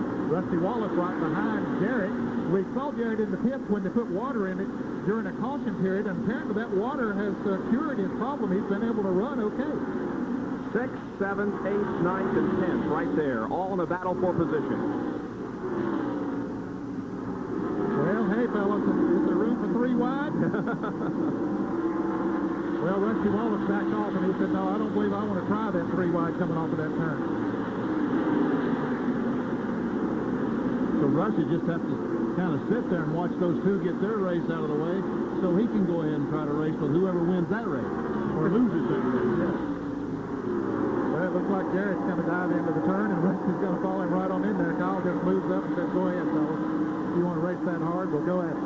We're about, 24 laps, 26 laps from the halfway point. Let's go to Jerry Punch, who's with Ricky Rudd. They are still working in here in the garage area of the Levi Garrett Chevrolet. Waddell Wilson, the crew's running his car for the problem, whereas Ricky still sits in the car. We'll try to get a quick comment. Ricky, why is the car overheating? What's the problem? Well, Jerry, I think it broke a radiator hose or something that had a slow leak. Eventually lost just about all the water, and we rode around for a long time trying to keep it cool. That didn't work, so they're going to try to replace the hose and hope it didn't crack the cylinder head by putting the cold water back in it. Well, as you see, he is still in the car. He would like to get back out. He is currently sixth in the Winston Cup point standings, and sitting here under the green flag will not help his efforts there at all. And he is a two-time winner of this event. He won it in 1986 and in 1987. Look at Dan, still closing in on Dale Earnhardt. He was alongside Dale coming off the fourth corner, but he saw Dave Marcus, knew that Earnhardt would use Marcus for a pick going in turn one, and had to back up and fall into the corner. So Dave Marcus is running in 17th place. He just went down another lap, so he now is being shown as 2 laps down. There's a lot of cars that are 1 lap down. There's from about the fourth position on back through now 16th. We got a crash. It's the 51 car of Jeff Purvis. This is the Neil Bonnet car, and it's hit the inside wall of the backstretch. And it happened right in front of the leader, Bill Elliott. Elliott was able to get slowed down, and Here comes Bill. Across the start finish line. Takes the caution flag. So does the rest of the field. Now this affords the guys an opportunity to come in for another pit stop as Jeff Purvis's plastic coat car sits at the inside of the racetrack in the backstretch. Here's a replay. You see him coming off the second corner, and he gets the car out of shape. The same thing I think had happened to Ernie Irvin. He got a little bit too high. Goes up, just barely touches the rear. Now he goes around. And here comes Bill Elliott. Oh. Now And what? he did the right thing, Benny. We've always said drive towards the wreck if the car is in movement in front of you. Bill Elliott did that. Drove right towards him, and then the car spun down out of his way. But if we can show that again, I want to show you what Jeff Purvis did wrong. Okay. Maybe we'll get a chance to see that in just a little bit. Jeff is only in his second Winston Cup race, so perhaps he can take a lesson from a former Winston Cup champion. Let's go to Jerry Punch to call this pit stop by the leader, Bill Elliott. We would expect Elliott and everyone else under the yellow to get 4 tires, and more importantly, because there's been a lot of oil and debris on the track, to get the windshield clean. And that's indeed what Mike Beam and the crew are doing. They have changed the right side tires. Now Tommy Cole's pushing around this side. Mark Martin on the bottom of your screen, they are going left side tires there. The Jack Roush crew working on the car number 6, the Folgers Ford. Meanwhile, the Coors crew have the car for Jackie is down and away. Mark Martin's crew finishing up their pit work. Earnhardt moving away. Mark Martin and Brentwood Eye down pit road. Elliott, Earnhardt, and Martin out in that order. Here is a replay of the crash once again. All right, we see Purvis. Again, I think he got a little bit too high, got in the car goes sideways. He loses control, goes up, just touches the outside retaining wall. Now he spins around. We see smoke coming off all 4 tires. That means the brakes are on. Now watch, the brakes are still on now. The car's going straight. He lets go of the brakes because he thought the car was going straight, but unfortunately he had the wheels turned. He didn't take that into consideration. As soon as he let off the brakes, boom, he hit the inside retaining wall. Here it is again from another angle. Right, now watch, see that all the tires are smoking. Now the car comes back straight, see the tires up. Now he lets off the brakes, straight in the inside wall. If he just kept his foot on the brakes for another instant, he probably would have not hit the tire. 94 car lost a wheel in turn number 2. Sterling Marlin lost a wheel. Left rear wheel. Here he is in the pit, so they'll have to jack it up and they'll have to pick it up first. Let's see if we can see what happened. The wheel is bouncing at the upper, there it is. Way up on, it looks like it hit the outside wall and then rolled down the 24-degree banking. So they just simply didn't get the lug nuts on that wheel. They had it off. Lug nuts off. Didn't get it back on. But you saw that fellow with a bar, he's trying to open the exhaust pipe. He's flattening the exhaust pipe, dragging it around the racetrack. Sterling Marlin gets the wheel back on the car and back out on the racetrack. We're at the 230 lap mark of the Peak Antifreeze 500 from Dover.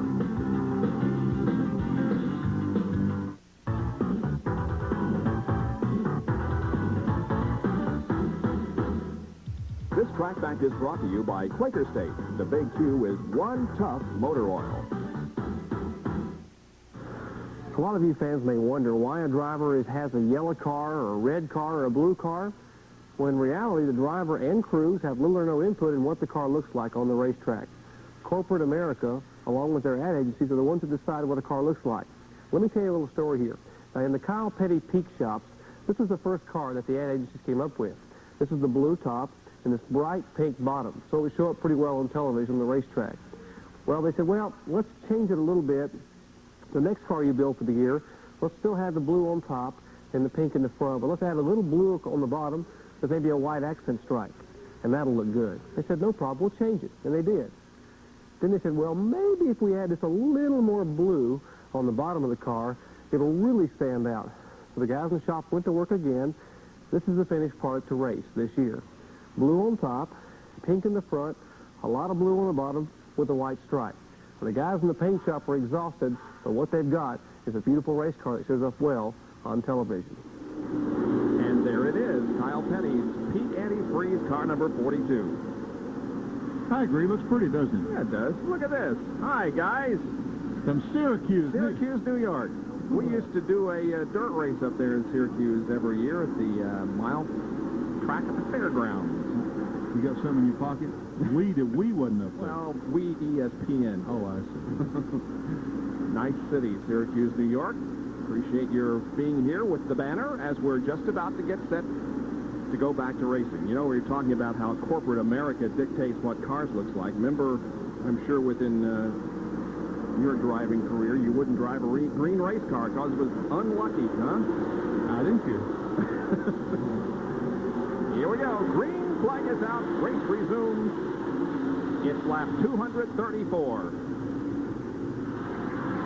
Brett Bodine down on the inside in the green car. Wants to get the lap back. Wants to get a lap back. But he couldn't quite do it. Nope. Let's Strickland to the outside in car number 12. Bill Earnhardt, they're three abreast right beside.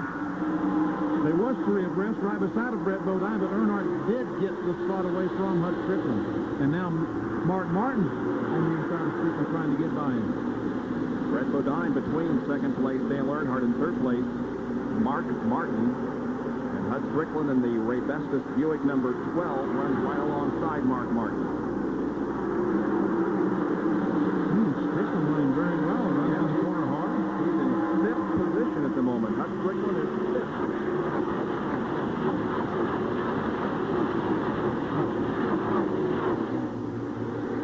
Remember, Harry Gant drove that car to a 13th place finish last week at Richmond. They finally got that position sorted out. Mark Martin was able to get by. We see Bill Elliott with a pretty good lead on Dale Earnhardt.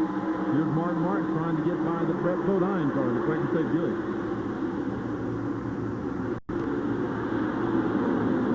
And right behind Mark is Rusty Wallace, the Miller Genuine Drought Pontiac. Here's a pack of cars fighting for position. That's 15, Morgan Shepherd. Michael Waltrip outside in the 30 car. Dale Jarrett is involved in the battle for position as he now goes between Waltrip and Morgan Shepherd. Nice move by Dale Jarrett. He's marching forward. Fine move. Michael Waltrip got a little bit high, and Dale Jarrett took the advantage, went right by, and goes by Hut Strickland on the outside. Joe Ford is running good today. He had that little problem there for a while. They needed some water in the car, but once they got some in there, he got a lap down early, but he's been running pretty good. And he's trying to go by Rusty Wallace on the outside. This is a battle for sixth position. Rusty Wallace is sixth, and Dale Jarrett would like to have the sixth position. Oh, Michael Waltrip comes Hut Strickland. Oh, and a spin to the inside of the racetrack. Hope he don't go across the wall. He did go across the racetrack. Yeah. Yeah, he and Michael Waltrip got together going on in turn one, and what a great job he did to Yes, the car. yes, the yellow was out. There was a bit of a hesitation on Doyle Ford's part, but NASCAR control up here on the main straightaway said, yes, put out the yellow flag. It closes the pits. It gives us another break for the fourth time this afternoon. The caution is out at Dover. Green has just come out. The field out of turn number 2 down the backstretch for the first half lap of green. It was a short caution period because of the spin involving Hut Strickland. And meanwhile, the battle up front now begins to heat up just a little bit as Dale Earnhardt is within a half a car length of Bill Elliott, the leader of the race. And Mark Martin is right there also. Those are the first 3 and the only 3 on the lead lap. Earnhardt's car, Dale Earnhardt was struggling before the caution flag. Let's take a look at the reason for the most recent caution. The cars were in turn number 2 when there was contact. We see Hut Strickland spin, and he goes down and gets in the gravel. That's what the caution was for, was because he kicked rocks out on the apron of the racetrack. Now, that's the apron that the cars use exiting the pit. So they have to keep that clean for so they don't have flat tires. I believe that among the fastest cars on the racetrack is the Citgo Ford driven by Dale Jarrett. Look at him come on. Yeah, he's running in 4th place now, trying to get up there and get his lap back. He was down on the inside on the restart, but he couldn't beat Elliott to the first turn. And he's working hard on Dale Earnhardt to try to get the lap back. He had a position on the outside, but not able to get by.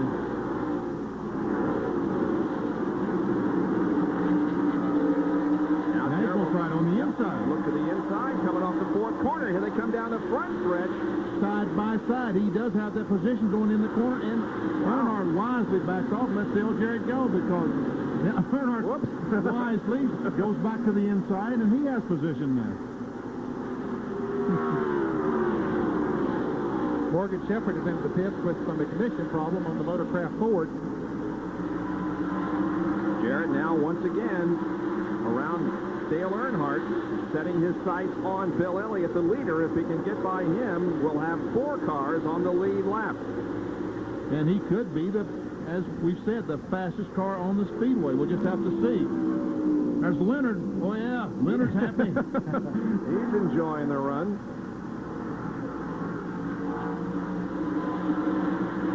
Dale finished 7th at Bristol about 4 weekends ago. Also had a top 10 finish at the Pepsi 400 in Daytona, at Michigan. And look at Mark Martin trying to get alongside Dale Earnhardt. Took a look, not able to get by. That's the battle for second.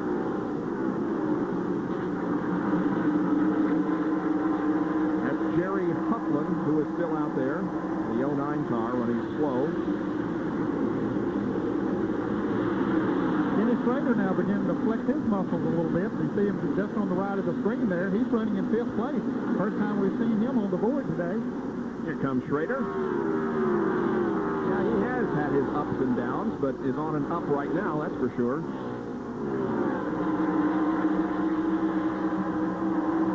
Dale Jarrett is in 4th position, and there is your 5th place car, Kenny Schrader. Is Dale Earnhardt running a little bit faster than he was before the 2 caution flags ago? He looked like that he might have had some problems, but they might have solved some of those on the pit stop. Approaching halfway, Bob. Yep, we are at the halfway point. As a matter of fact, this time around, it'll be lap 251.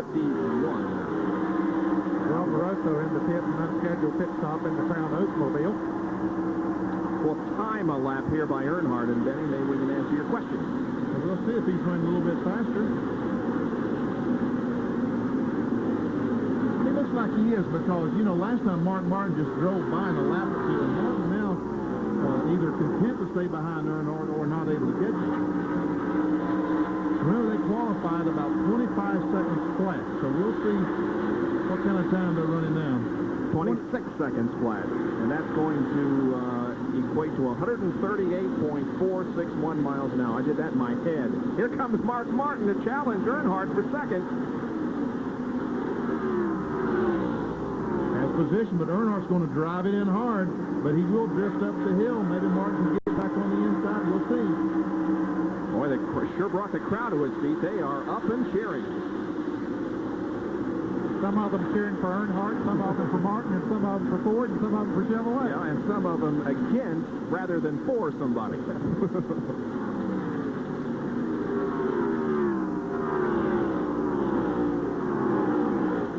So whatever it's for, it's exciting. And that's some pretty exciting racing back there as well.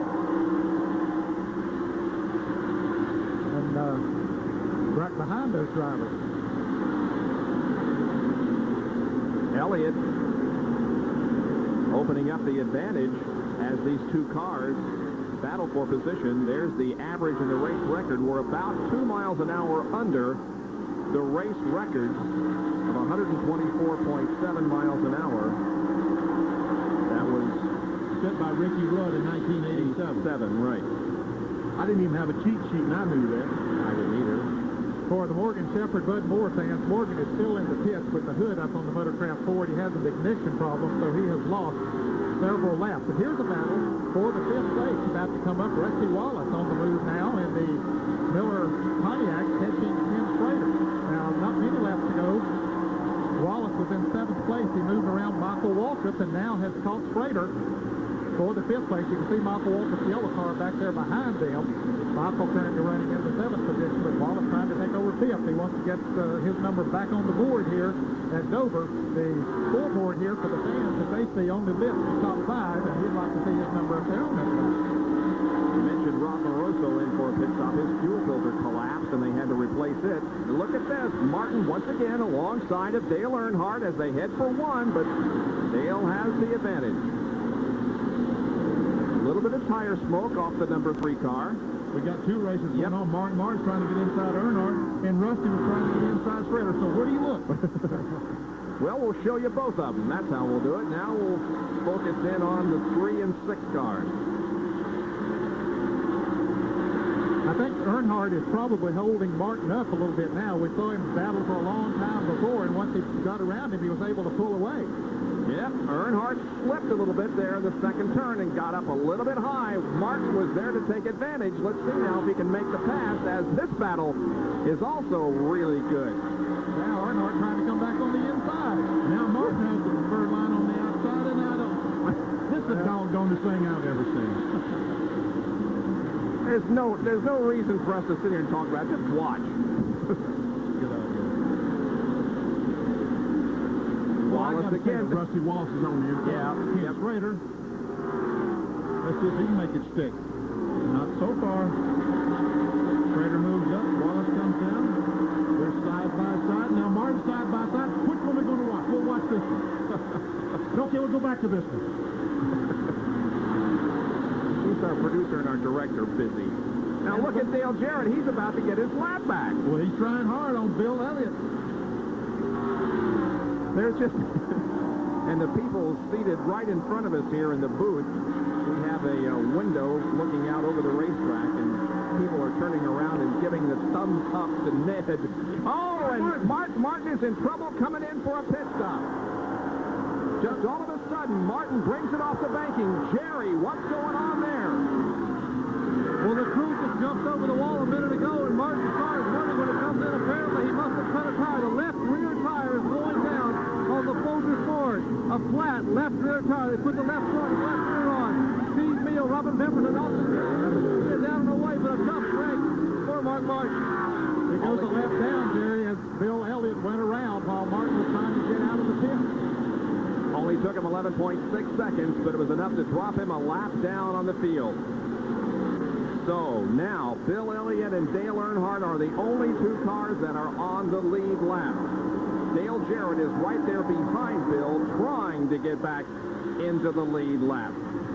Once again, a reminder about our Sports 900 number that you can dial throughout the week, as a matter of fact.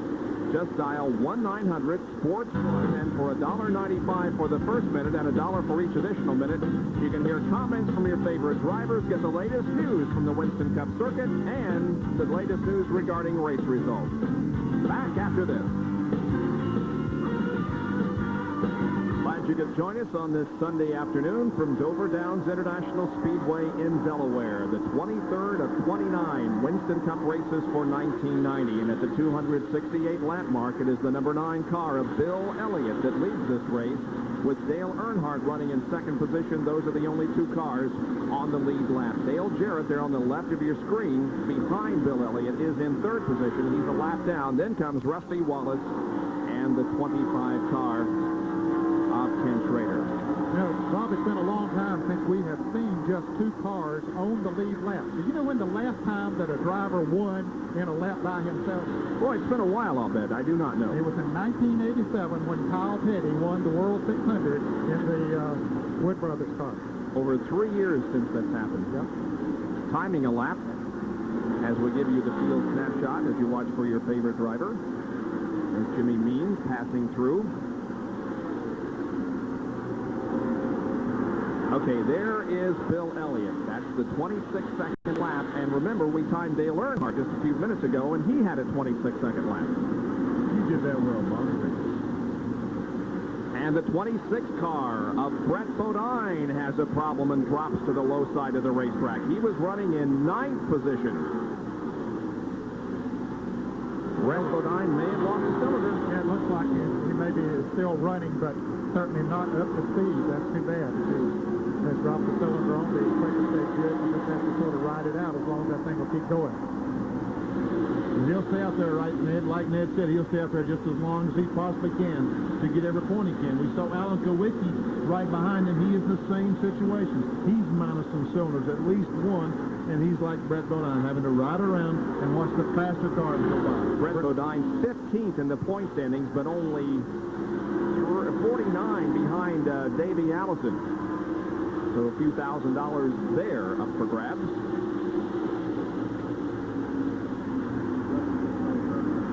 There is Alan Kowicki, car number 7. He is many laps off the pace, but again, out there to gain those Winston Cup points. Kowicki 11th in the point standings. There's the leader, Bill Elliott. Just cruising around out there in great shape. And meanwhile, Rusty Wallace has just passed Dale Earnhardt. The 27 car just a couple of laps ago passed Dale Earnhardt. Now, that was not the position, but if he can get by Bill Elliott, he would get his lap back because Rusty Wallace in the white 27 is, in fact, a lap down. Running in 4th place now. Pulling away from Earnhardt a little bit.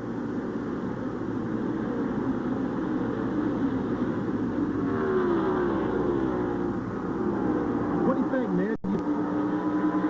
Dale Earnhardt saw Mark Martin have his problems. Do you think he could be taking it easy now, or is that his style? It's not.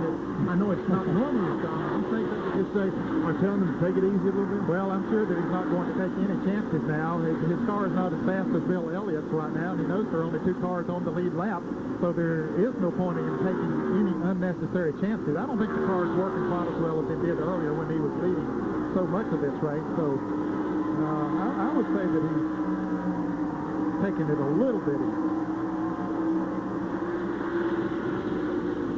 And that's good and smart to do that. I mean, it'd be foolish to be racing a car that's a lap down.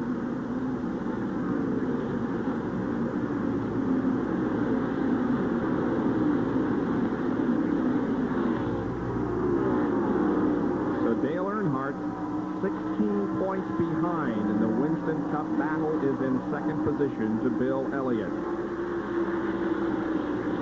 Mark Martin has dropped to 7th position because of his unscheduled pit stop for a cut tire. So Dale Earnhardt is really in a pretty good position here to pick up some more points. In the remaining races, Dale, do you race the track or do you race Mark Martin? We're not racing the 6 car. We're racing everybody out there. You know, we've got 39 competitors when we go out and start a race that we got to beat, and we're going to be working to race them and win the race. We'll look around at the end and add the score up. So that's the strategy that Dale Earnhardt is using in this race and all races. And his competitor, Martin Martin, we saw a moment ago, had an unscheduled pit stop. Had a flat left rear tire, but he's now back on the racetrack and on the move. He's gaining spots with regularity. There he is. He just went by Kenny Schrader in the Kodiak Chevrolet a couple of laps ago. That should move him to 5th, shouldn't it? Yes, it should. It should move him into 5th place. So that's quite a comeback after losing. Of course, he is still a lap down, but losing as much time as he did on that unscheduled pit stop. He was in 10th when he came out, after that pit stop, so now he's worked his way back up the field. Now, rest assured, fans, that Mark Martin is not calculating right now. He's running basically as hard as he possibly can because this is not the first 100 miles of the race, it's the first 200. We're getting down to where you got to start looking at the checkered flag. And I believe that Mark is showing his hand right now, running as hard as he possibly can. 220 laps remain in this race. Mark Martin is fighting back. Bill Elliott is the leader of the Peak Antifreeze 500 at Dover Downs International Speedway. Back after this. Reminder, baseball tonight, Sunday night at 8 o'clock here on ESPN. We have an American League game coming up, and the Toronto Blue Jays need this one. They'll go against the Baltimore Orioles at 8 o'clock tonight, Eastern Time, live Sunday Night Baseball here on ESPN. Do the Tigers have a chance? No. Look at Mark Martin. Look at Martin. He passes Dale Earnhardt. Now, again, this is not for position. Mark is trying to get his lap back, but he's passed the second-place car, and now he only has to pass Elliott to get back on the lead lap. So he is the fastest car on the racetrack, no question about it. Let's see. We're going to time Mark Martin and just see how. Remember, both Earnhardt and Elliott have clocked 26-second flat laps. Now let's see what Mark does. I clocked him on my watch at about 25.95 a little bit ago. Now, he is gaining on Bill Elliott right now. Yep. Regardless of what this lap time is, he's picking up some. We might need to check Elliott again to see how quick he's running at this point. 26.1, so evidently Elliott has slowed down maybe to 26.2 or something like that. Yep. But look how quickly he closed right in on the back of Rusty Wallace. Mark Martin is running as fast, as aggressive as he has all day now. That's for position. Yep, he's going for fourth position there. Dale Jarrett is third. Checking the interval here between first and second is 3.6 seconds. And Mark Martin's on the inside of Rusty, but Rusty drives her hard down in the corner. Mark gets her to stick on the bottom and goes by with ease. He is coming on. Bill Elliott goes by Dave Marcus, the Big Apple Market Chevrolet. That's Dale Jarrett and Sitco Ford right behind Bill, still right behind him, one lap down. Remember, 3.6, 3.4. Shaved off 0.2 of a second. And passed Rusty Wallace while he did. Yep. There's Ernie Irvin's battered Lumina. After a crash and turn 2 earlier, Elliott leads. Try another interval. Elliott has some clear sailing ahead of him, so he may have been able to lengthen the advantage a little bit. Let's check it. 3.2. 0.2 of a second on lap. Now, fellas, I had my stopwatch on Elliott at that time, and it's 26.17, so it was close to that 26.20 that we thought. So he's gaining about a little more than 1/10 of a second on that, 2/10 of a second on lap.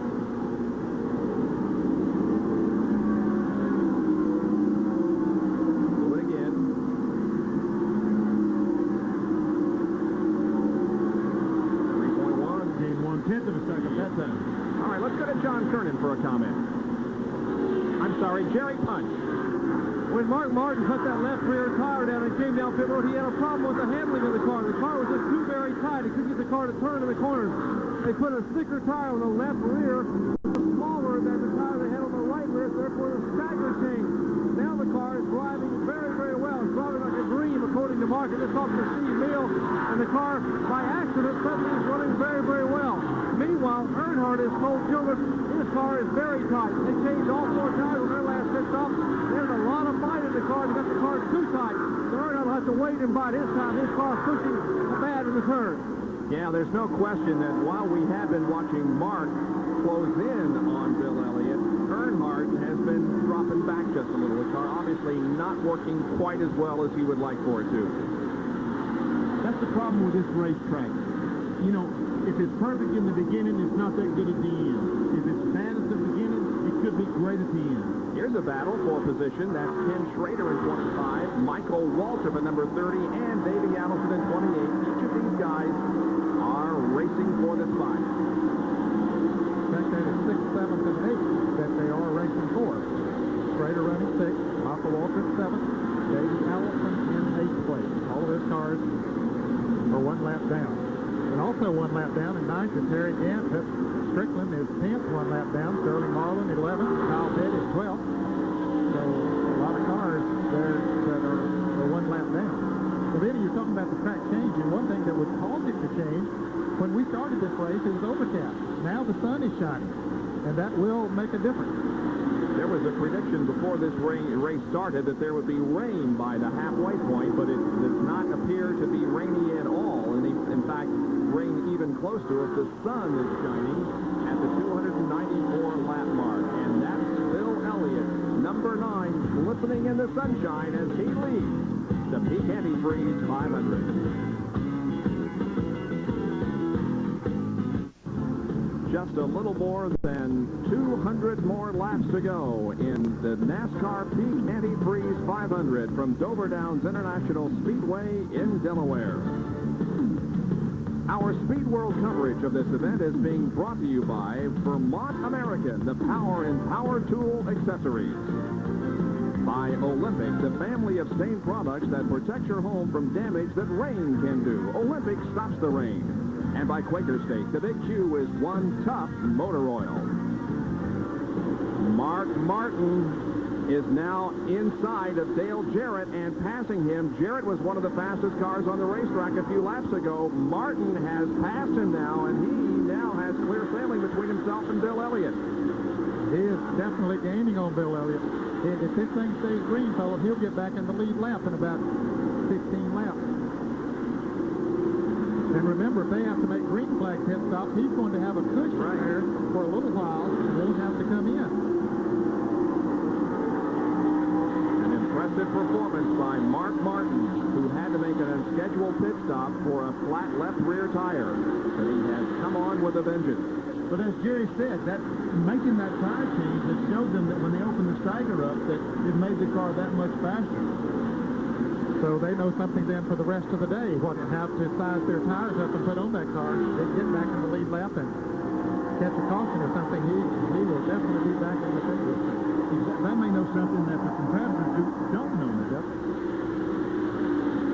There goes Elliott by Alan Kulwicki. Greg Sachs, the Ultra Slim Fast car. By the way, I was going to ask you, how did Sachs get home the other night, Ed? We left him in Reading, Pennsylvania, folks. He co-ride with Earnhardt in his airplane. Oh, I see. Boy, he is moving in. Boy, he sure is. Mark Martin is on Bill Elliott. Closing interval. It's unbelievable. Let's take a look at the top 5 in the point standings. Martin, Earnhardt, Bodine, who's already out of the race, Rusty and Bill. And now here's where they're running in our race. Martin 4th, Earnhardt 2nd, Rusty is 5th, and Elliott is the leader of the race. Now 6 through 10, Rudd, Petty, Shepard, Irvin, and Schrader. And where they're running this afternoon, Rudd behind the wall, Kyle Petty is 12th, Morgan Shepard and Ernie Irvin are both behind the wall, and Ken Schrader is in 6th. Boy, Schrader could take a big lead. Sure could. 3 cars out of the 6 to 10 is out of the race already. He was only 46 behind Irvin as they went into this race. There's Mark once again. Look at him close in. No point in time in this difference, is there? No. He is there. Boy, that car is working down through the corners. He just drives it deep in and stays down on the inside for him. There we see Richard Petty going by Darrell Walker, trying to go by Darrell. Darrell was in the pits just a couple of laps ago. Elliott pulls alongside the King. The King is 18th and now goes 3 laps down. And Mark, Here comes Mark. Back up Bill. Once again, the crowd on its feet here in front of us as they watch Mark Martin move in on Elliott. See, Mark was not able to let the car drift up coming off turn 4, and look, it cost him about 5 or 6 car lengths. Just the fact that he had to hold the car down because he didn't know exactly where Richard was. And we'll watch him this time. He'll take the car right up, watch his groove, right up to the top of the racetrack. He wasn't able to do that last time, and it cost him. Well, Bill Elliott, the leader of the race, has been in this position before. He knows what it's like to be in the battle for the Winston Cup. So, Bill, what do you think is going through Mark Martin's mind right now? Well, Mark, kind of like we were in '88. We're pumped up. He's pumped up. You know, but but you got to look at the standpoint that Earnhardt and them's been through it several times and they know what to expect. But, you know, it's going to be an interesting point race. But I still say it's going to be the one that has the least amount of mistakes from this point on, because there's still a lot of races left and a lot of things can happen. And if it goes to being close into Atlanta, you know, I'd have to say Earnhardt had the advantage over Mark going into Atlanta. But, you know, still it's going to be a situation that, you know, the short track race is going to pose a big problem, because that's where Earnhardt lost it last year with the situation he had at Wilkesboro and then falling out of Charlotte real early. But, you know, you just have to wait and see. And if you stay with us here on ESPN, we will follow the battle for the Winston Cup right to its conclusion. We've got Martinsville coming up next weekend, then North Wilkesboro, then we've got Rockingham, Phoenix, and the final race of the 1990 season at Atlanta. We'll take another break and be back with more live action of the Peak Antifreeze 500 that Bill Elliott leads. Pit stop for our leader, Bill Elliott, the Norris Ford, gets right side tires and gas in 13.5 seconds. A green flag pit stop for Elliott. Earnhardt, the remaining front cars, have yet to make their green flag stop. Now, Dale does pick up the lead because of that pit stop by Bill Elliott, but he'll need a pit stop soon. That's Rusty Wallace behind Bill Elliott as he comes back out onto the racetrack. And looks like Wallace is slowing down. Yes, indeed. Rusty Wallace is headed for pit road. And his regularly scheduled stop, Davey Allison, is right behind him. And Davey Allison just barely missed the wall coming in pit. Here's Rusty Wallace. The Winston Cup champion has his choice of pits, and he chose the one at the very end of the pit lane on board turn number 1. Jimmy Makar, the crew chief on this car this week because of the departure of Barry Dodson. Down off the jack in 13.3 seconds, and Rusty Wallace goes back into competition. There goes Davey Allison back out. There's Dale staying out there. He's the leader of the race. Coming off the second corner, goes by Rusty Wallace. So Rusty will be 2 laps down. So Elliott is still in the lead lap. So if the caution should come out, it wouldn't hurt him that bad. Here's Dale Jarrett. John Kernan reports on Jarrett's pit stop. The Wood Brothers crew goes to work. It will be a right side tire change only. This is our 4th place car. He needs a really good pit stop. Eddie Wood blows the right front tire to Lindenwood. Lindenwood still cleaning some of the debris off the front of the grill. The right side tires are on, waiting for the last drop of gas to go in. It does. 14 seconds even, and Dale Jarrett is away. Not a bad pit stop for the Wood Brothers, and out goes Dale Jarrett. The 3 cars we've timed so far have been within 1 second of each other in the pit stop. And again, Earnhardt stays out there, stretching the fuel mileage. There goes Dale Jarrett, down a lap for the moment.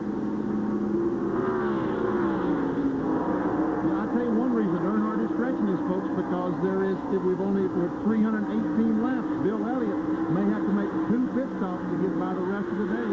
If Earnhardt can stretch it just a little bit further, he may be able to make it on 1 pit stop. Gasoline, once again, may be the difference. Here's Michael Waltrip in for a stop. He's running in the top 5. The 3 car is slowing. Here comes Earnhardt. Down off the banking. Jerry Punch, he's headed your way. Dale Earnhardt. and Benny Carson, that's exactly what they're trying to do. Remember, they ran 94 miles at Richmond last week, and it was fuel mileage that won that race for them up there. They have pitted here on lap 320. They have gone 90 miles. If they run 90 more miles, it'll be lap 410. That means they can make it on one more fuel stop. If. They have changed right side tires, got it very full of fuel, and he is down and away, 15.5 seconds. Isn't that amazing? Every team has been around the 13.5-second mark on their pit stop. You're right, Jerry. There are a lot of ifs to be answered the remainder of the afternoon. Now, remember, Mark Martin does not need a pit stop for quite a few laps. But he is the leader. He is the leader of the race. He'll just get by the start-finish line right now. 5 bonus points. And he can go about 30 more laps, fellas, as far as fuel is concerned. So he might be able to lead this thing for a pretty good little while. Of course, the caution would help him. He can make this next stop under green. So he's back in sync as far as everybody now has made a green flag pit stop. but he'll have to make one before anybody else if we don't have a caution. Well, we know that he has to make at least 2 more stops, and Dale Earnhardt may be able to get by with 1 more stop. Right. Mark Martin assumes the lead of the race. With 322 laps completed. And now running in second position is Bill Elliott. We'll be back with more of our live coverage here at Dover Downs International. Trying to tame the Monster Mile here at Dover, Delaware. The Peak Antifreeze 500 is 327 laps old, and Mark Martin is the leader of the race. Elliott is second, Earnhardt is third, then comes Rusty Wallace. Now, our next race is a week from today. We won't be live. We'll be on tape next Sunday night at 8 o'clock Eastern Time, the NASCAR Goody's 500 from Martinsville Speedway, the half mile. So we'll be on in prime time next Sunday night, and you can sit back and relax, watch our coverage of that event. Next stop on the Winston Cup Tour.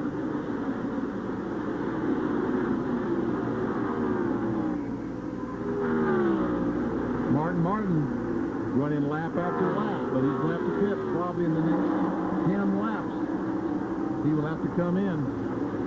2 wins on the Winston Cup Tour for 1990 for Mark Martin. There's second place, Bill Elliott. He's looking for win number 1. He, of course, was the pole sitter of the race, eligible for $15,200 in Unocal bonus money should he win the event. Third place car is Dale Earnhardt. There he is. Those 3 cars are the only ones on the lead lap. He's right behind Rusty Wallace and Dale Jarrett. Both those cars racing for third position. Make that fourth position. Rusty Wallace running fourth, Jarrett running in fifth place. There are 9 cars that are 1 lap down. We're seeing 2 of them there. That's Rusty Wallace and Dale Jarrett. Not too far behind them is Davey Allison in 6th. Michael Waltrip is 7th. Kenny Schrader 8th. Hutch Strickland is 9th. Kyle Petty 10th. 11th is Harry Gant. And Sterling Marlin is in 12th place, 1 lap down. Sterling just made a pit stop a lap or 2 ago.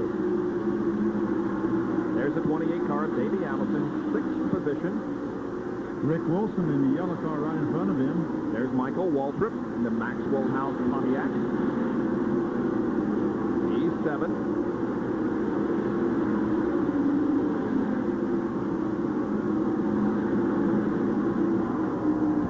Car Ken Schrader is next.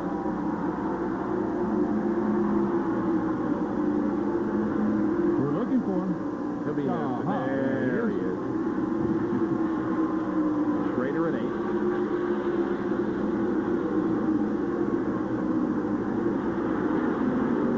And not too far behind him is Hutch Strickland.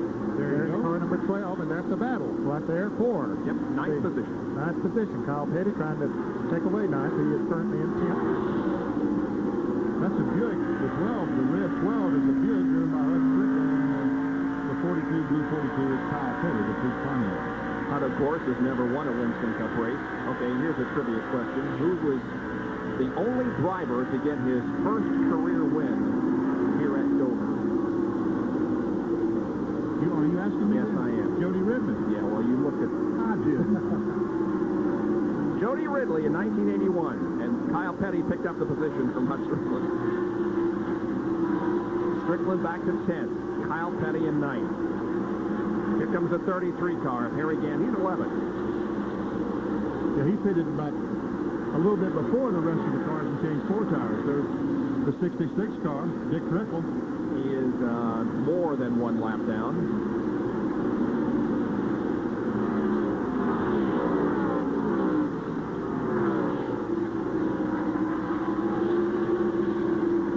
The car on the right is the King, Richard Petty, the STP Pontiac.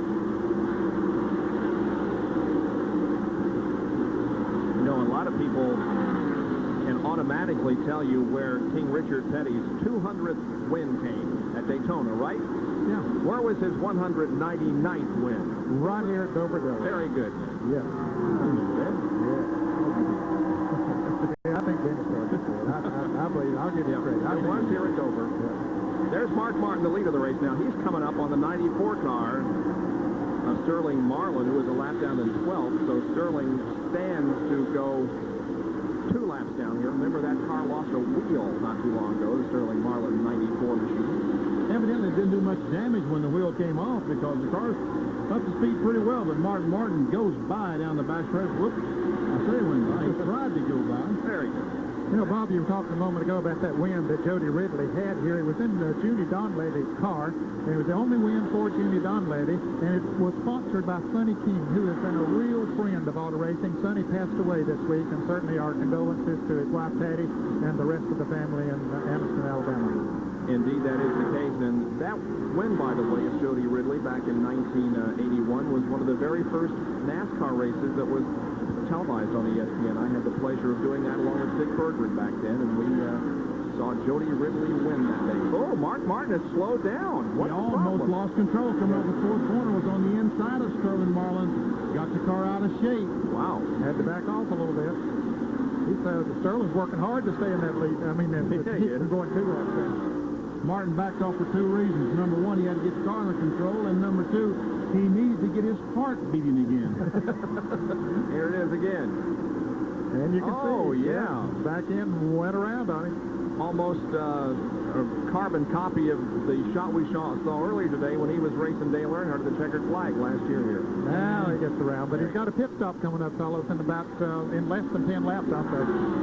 So we will take a break here and be back for that pit stop, which Mark Martin needs because, remember, he's off sequence from everybody else. Back after this. It's Mark Martin leading Bill Elliott, Dale Earnhardt third, Rusty Wallace fourth, and Dale Jarrett fifth. Only 3 cars on the lead lap. Then 6 through 10, Davey Allison, Michael Waltrip is seventh, Ken Schrader, Kyle Petty, and Hut Strickland running in 10th position. Now, Mark Martin is due for a pit stop before too long. Probably going to come in the next, well, 5, less than 10 laps. Let's go to Jerry Punch. What's the story down there in Roush's pit? Well, they're very pleased with the way the car's running right now, Bob, as you would suppose. But remember, they changed only left side tires when they had that cut left rear tire, so the right side tires have gone a long way. And they are significantly worn, but they are still running awfully well. According to Jack Roush's calculations, we would expect them to pit around lap 352, which will be about 6, make it 5 laps from now. That will be their window on fuel. But the tires right now are holding up pretty well. Well, Mark Martin does not want to see a crash, but he sure would like to see a yellow right here, wouldn't he? That would be a great benefit to him. Now, fellas, here's something that could be significant. Rusty Wallace has caught Bill Elliott. When Mark Martin makes that pit stop, if Rusty is able to get around Elliott, Elliott's going to become the leader. That'll put Rusty Wallace back in the lead lap. Rusty is in 4th spot, and not too far behind there is Dale Jarrett in 5th. That's right. We see the Citgo Ford lurking back there. And Rusty within a car length or 2 of the Coors Ford of Bill Elliott. And you can bet your bottom dollar that Harold Elliott, Jimmy Makar knows what's going on, that Mark Martin's going to have to make a pit stop, and they want their driver to pass Elliott so that he will be in the lead lap once Martin does make that pit stop.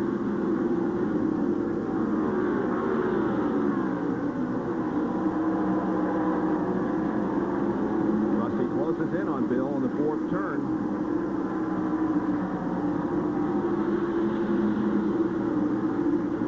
No attempt to pass, however. Now he takes a look to the inside in the 1st turn. Pulls alongside of Bill. But they're coming up on a lap car. Let's see if that's Terry Labonte up in front of them. I don't know if it'll have any effect or not. He's far enough in front right now that it won't affect him as Rusty tries him again off of turn 4. Rusty tries to go to the inside. Just can't get the grip that he needs down there. Now, it's tough to get traction, Benny, coming off that turn on the inside. As we saw Mark Martin a little bit ago, the back end just went out from under him. I think turn 2 would be the place he can do it right here, but he won't do it this time. Mark Martin's coming in. Mark Martin slowing in turn 4 and headed toward his pit, Jerry Punch. It will be a critical pit stop for our current Winston Club point leader, the Folgers Ford. Heads down pit road. Robert Pemberton, Steve Miller in the crew, will change all the right side tires and add fuel in the car. If you hear the car revving, Mark Martin pushes the drink away between the windshield. And now the car is stalled.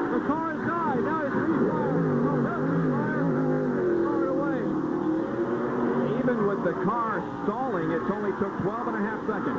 What happened? He ran out of gasoline. He ran out of gas. Boy. That's why he was racing so hard to keep it. That is keep the cutting engine it going. close, huh? There is Elliott, who now is the leader of the race. And Mark Martin, there's Bill Elliott coming off the second corner. Mark Martin is just now going in the third corner. So he does stay on the lead lap. Yeah, that was a good pit stop, and he was pretty far out in front of Bill Elliott, so he did stay in the lead lap. Rusty Wallace trying to get in the lead lap, but Bill Elliott has different ideas. Rusty's worked on Bill, trying to get by him. He's got his tires a little bit hot. He's not getting the grip that he needs. Dale Jarrett, meanwhile, has been following those cars, keeping those tires cool. He goes up on the back bumper off Rusty Wallace. So it's Elliott leading, Earnhardt second, and Mark Martin now third at Dover Downs.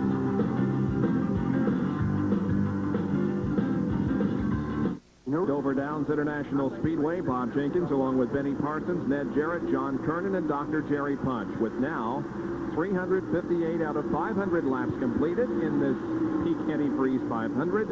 Number 9, Bill Elliott leads. Second is Dale Earnhardt. Third is Mark Martin. Fourth is Rusty Wallace in car number 27. You can see him right behind the leader. Yeah, Bill Elliott is picking up on Dale Earnhardt. Let me turn that around. Dale Earnhardt is picking up on Bill Elliott. He has caught Jarrett back there, who is right behind Rusty Wallace. You can see Earnhardt there. He is down on the inside of the racetrack, so he has definitely gained on Bill Elliott. So Dale Earnhardt, who's been in second position now for second and third position for the last few laps. Now look at Rusty trying to squeeze Bill Elliott behind Richard Petty and trying to get back in the lead lap. Taking advantage of traffic here, but Elliott is going to be able to go on the outside of Richard Petty. Richard moves down to the inside and said, hey, I'm not going to be a part of this. You better just go on and race your race, and I'll get out of the way. The 27 and 21 cars are battling for position. Those two cars are together, and the 3 and the 9 is battling for position.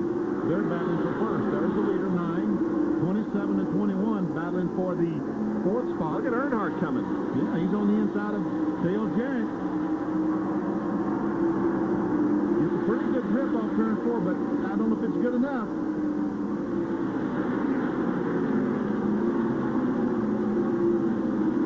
Cars are literally side by side, exiting turn 2. Ford and Chevy going at it.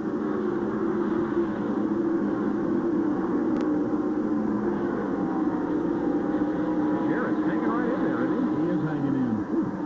Doing a great job up there on the outside of Dale Earnhardt. Gets the grip and pulls in front of the Goodwrench Chevrolet. But Earnhardt comes back on the inside, trying to get a grip off the second corner. As Ned said a moment ago, Dale's rear end kicks out a little off that corner. Here's a slow car. Greg Sachs.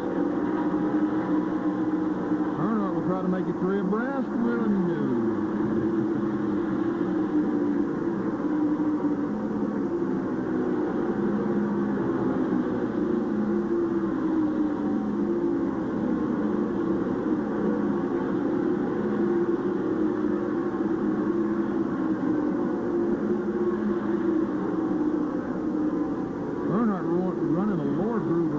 Than any of the other drivers, with maybe the exception of Mark Martin.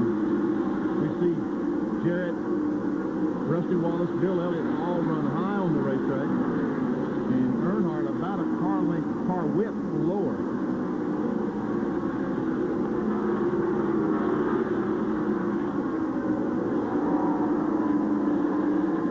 As we mentioned earlier, there is a new crew chief on this car because last week, in the middle of the week, Barry Dodson announced his resignation from this team so that he can devote full time to running a new Winston Cup operation that will be in existence next year with the driver Mickey Gibbs.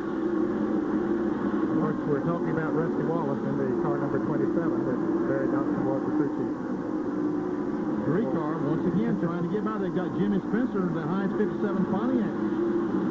So we asked Rusty Wallace when he arrived here at Dover, how do you feel about losing Barry Dodson, crew chief, this weekend? Well, it really is. I mean, we're going to miss him. I know that. And he's a great crew chief, and he's a good friend of mine. And we have no problems. It's just that he's far enough in the year right now that it's time for him to move on and start preparing his new team. I've got people preparing my new team for next year, and so he needs to do the same for him. And I think he went out on good terms with everybody. I know we won the World 600. That was a race we always wanted to win. And we won California, and we won 18 races, and we're in a championship. So nothing he's got to feel bad about, I can tell you that. And we're going to miss him. Barry Dodson feels, when I talked to him during the week, he feels that Mickey Gibbs is in the position that Rusty Wallace was a few years ago, ready to be brought along and to be made a Winston Cup champion. We wish them luck in 1991. Now, let's take a look at our Western Auto Race recap as we take a look at the leader, Bill Elliott. The leader, Mark Martin, 6th and less 30 of the 350 laps. 4 cautions, 19 laps, 3 cars on the lead lap at an average speed of 127.932. The lap leaders have included Elliott, Earnhardt, Bodine, Gant, and Mark Martin. Those that have dropped out of the race, J.D. McDuffie, Mike Potter, Tommy Briggins, Jeff Bodine with a blown engine. Jim Sauter pulled out of the race. James Hilton, Jeff Purvis, and the Neil Bonnet car crashed out. Jerry Hufflin also dropped out of competition, and Ricky Rudd, Tommy Ellis driving for Lake Speed, and Jimmy Horton. Now, the Mechanic of the Year, Western Auto standings coming into this event. Robin Pemberton from the 6th car, Mark Martin car on top, Tim Brewer from Jeff Bodine's car second, then Danny Glad, Mike Beam, and Andy Petrie. All going for the very prestigious Mechanic of the Year award. Whoa! Wow. Sterling Marlin and Dale a little close there. I didn't think Earnhardt was going to get the car out of Sterling Marlin's back end. I thought he was going to run right in the back of him. The leader is Bill Elliott in car number 9, with Earnhardt second and Mark Martin running in 3rd position. The laps continue to click off. We're 372 into this event now. We'll be right back. From Dawsonville, Georgia, is the leader of the Peak Antifreeze 500. He started this race from the pole position. Okay, you guys, here's another trivia question. Who was the last driver to win the Peak 500 from the pole position? It's got to be Bill Elliott, or you wouldn't have phrased it that way. No. Dale Yarborough. Thank you, Ned. 1976. Benny, go to your history book. Study a little harder. I will. I'll have to do that.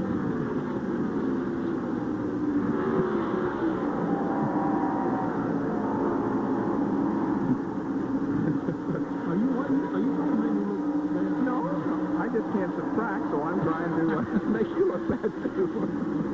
You know, Philip Elliott has pulled away from Rusty Wallace and Jarrett and Earnhardt that had caught him there a little bit ago, and they got in a lot of traffic, and Elliott got through the traffic good, and now it's pulled away. We're timing the lap to see how good indeed he is running. I think Mark Martin is still the fastest car on the racetrack, but he's about 3/4 of a lap behind Bill Elliott. 26.2. Hey, these cars are running fairly consistent all day. Yep. And after this far into the race, and they got close to 200 miles on those left side tires, that's running at a pretty good clip. Let's see if I can do this in my head again. That's 137.4 miles an hour. Hey, we'll get Mark Martin to see if he is the fastest car on the racetrack. It just looked like it out there. We'll see. Martin running in the 3rd position.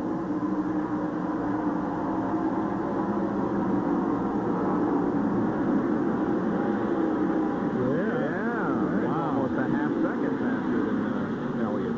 Wow. And that computes to a speed of... Tell him, Kenny. 139.5. I saw you sneaking around that computer. Martin. You know, if he hadn't made that unscheduled pit stop, I believe he'd be the car to beat. He could be, and he still might be. Could still be. Unit count bonus money of $15,200. available in this race.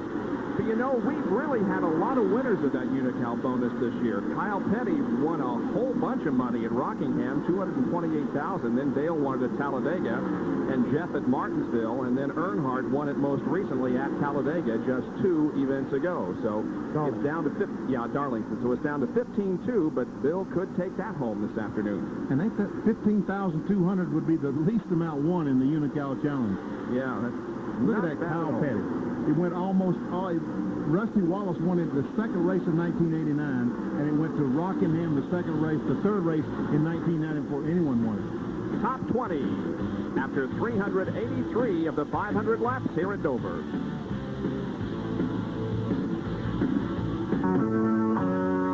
The NASCAR Winston Cup Division running at Dover Downs International Speedway in Delaware today for the Peak Antifreeze 500.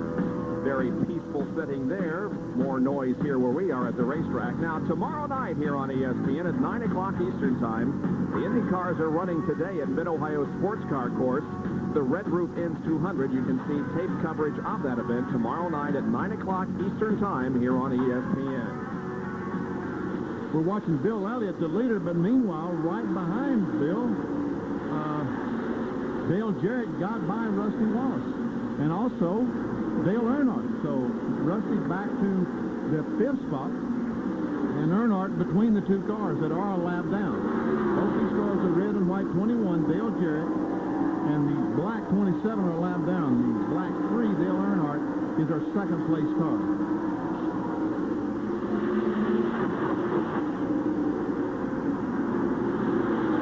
You see Morgan Shepherd back there in a Motorcraft Ford. He's, as Ned mentioned, made some unscheduled pit stops, spent a lot of time in the pits, but car now back on the racetrack seems to be running well. Yeah, he had an ignition problem, and he was behind the wall for a while. And too bad. He was running real good. Dale Jarrett, look at his last 4 finishes. A couple of top 10s there for Dale. This is without doubt one of his strongest performances all year in that Citgo Ford.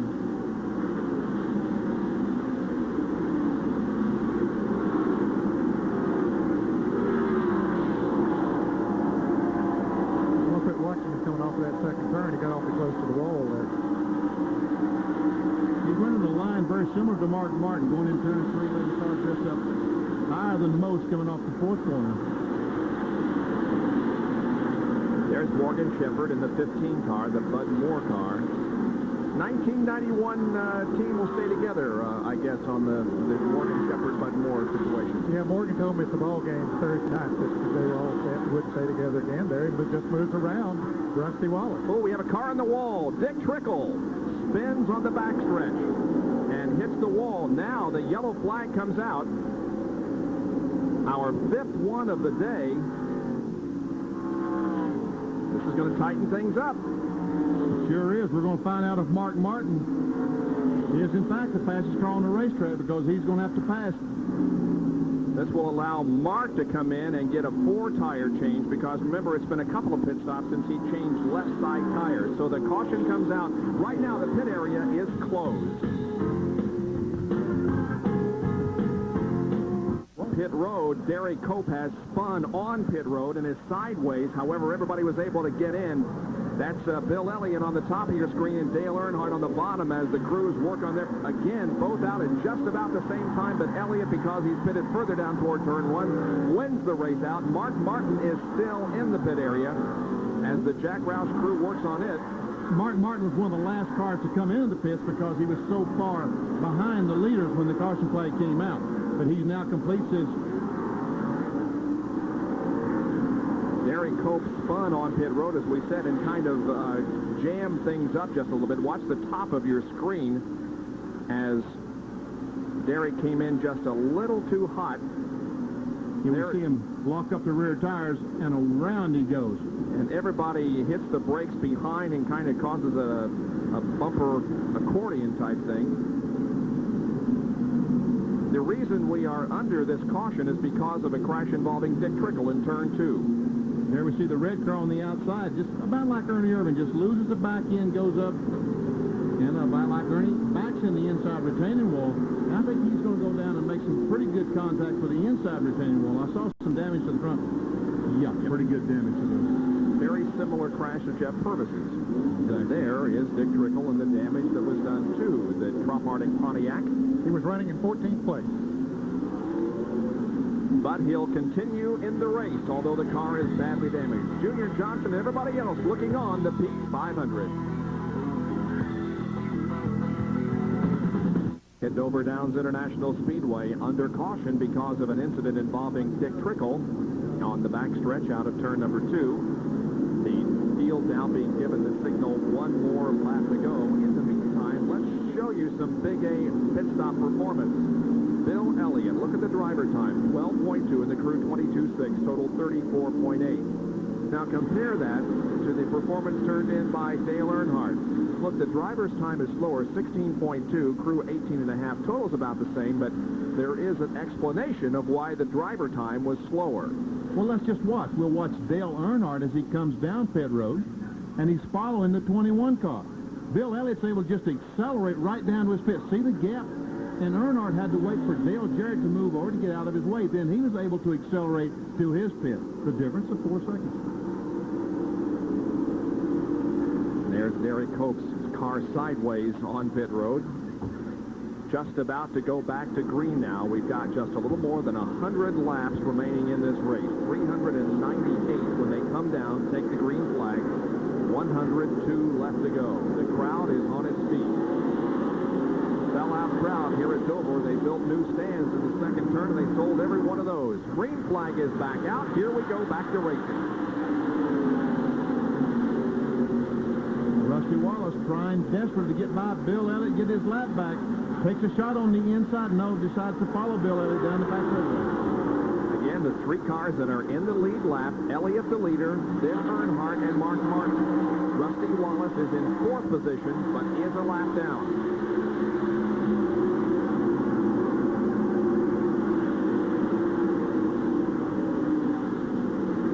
Earnhardt drifts a little high in the second turn. Almost opened the door for Mark Martin. He cracked it, but Martin was not able to walk on in.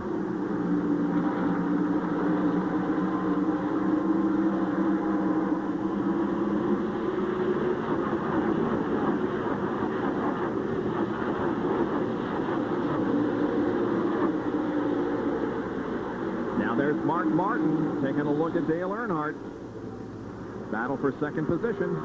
As low as Mark Martin has been running the last couple of 100 miles, unless Earnhardt can keep it on the bottom of the racetrack, Martin's going to be able to get by him. Now look at Mark trying to put on the outside. Oh, he's sideways again.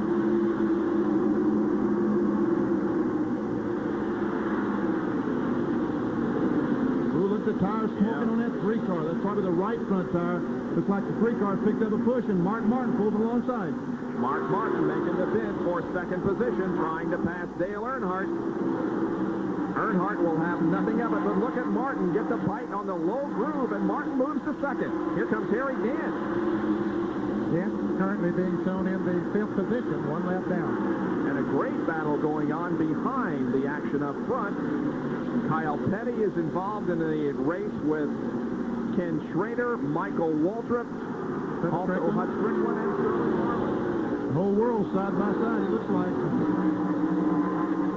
Here's Schrader now trying to take over the 7th position from Michael Waltrip. Hut Strickland don't know quite who to follow. He decides to follow Schrader. That was the wrong decision. And look at the smoke coming off his car as well. At 7th, that would be 8th position. Kyle Petty is running in 7th place.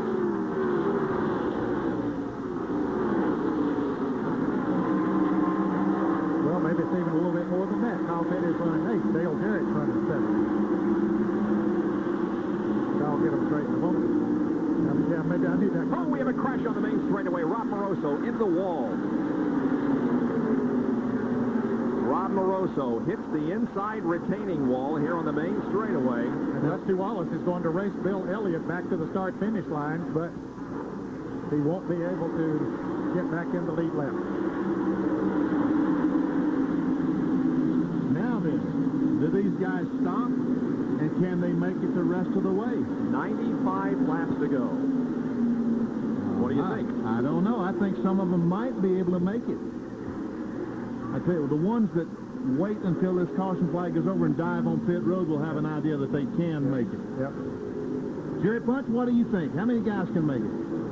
Well, remember, last week at Richmond, Virginia, Earnhardt went 94.6 miles. That was about all the gas he had. He ran out when he took the checkered flag, and he had to coast to victory lane, but it would be 95 miles he pitted right now.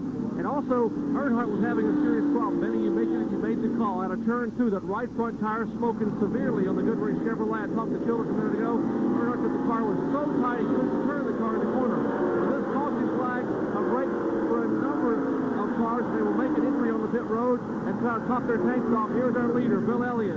Rusty Walsh is in. Earnhardt is in. Martin is in. We'll watch the Earnhardt pit stop. The Goodwrench crew now will change 4 tires. Try to readjust the staggers with 4 fresh sticker Goodyear Eagles on the car. They're also making a chassis adjustment in the car, taking a little bit of bite out of the car. Childress has already made an adjustment, and now David Smith comes around, put the jack on the left side of the car. Left side tires going on. Fix on the bottom of the screen. Earnhardt, now his car is down the way. Still working over Martin Folger is forward, and left side tires are off. He is down the way. And Rob Moroso's Crown Oldsmobile making the left-hand turn in the garage area. So a break for a number of drivers, including Earnhardt, to get a chance to change tires and adjust the stagger. Gentlemen?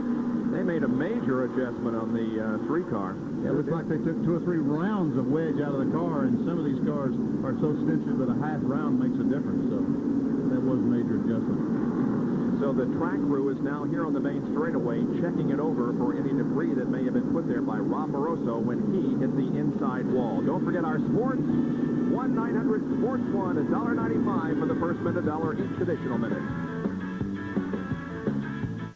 We're back at Dover, Delaware, in the waning laps of the Peak Antifreeze 500. We just had a caution flag for the spin of Rob Moroso, and everyone has made a pit stop. And, gentlemen, the strategy is this. Can you make it the rest of the way on fuel? They pitted with some 94 laps ago, which is 94 miles here on a 1-mile track. And a lot of people here on pit road are thinking about maybe not risking it. We know Earnhardt's crew, Chocolate Myers, here their gas man standing against the pit wall, waiting to possibly pop off that tank. We'll see if they get the 1 lap to go signal.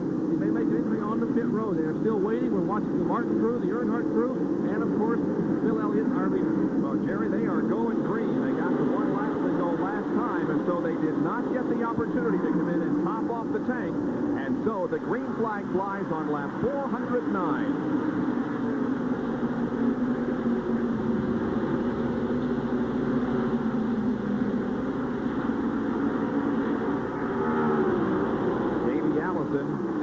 Penny are at the front of the pack. A lot of cars using this caution flag as an advantage, trying to get in front of the leader to get a lap back. You see Rusty Wallace, Tim Schrader, Hutch Strickland, all these cars in front of the leader, Bill Elliott, hoping that now they can get a caution flag and get the lap back and get on the lead lap. Elliott and Earnhardt are right there, first and second. And there's Mark Martin right behind Earnhardt. So first, second, and third are right together, tied together, it looks like. Inside of Tim Schrader. Martin looks low coming out of 4. There's 3 abreast coming out of there.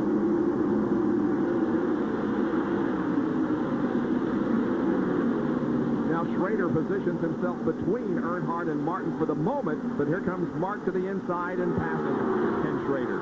Oh, he made that look easy, awfully easy.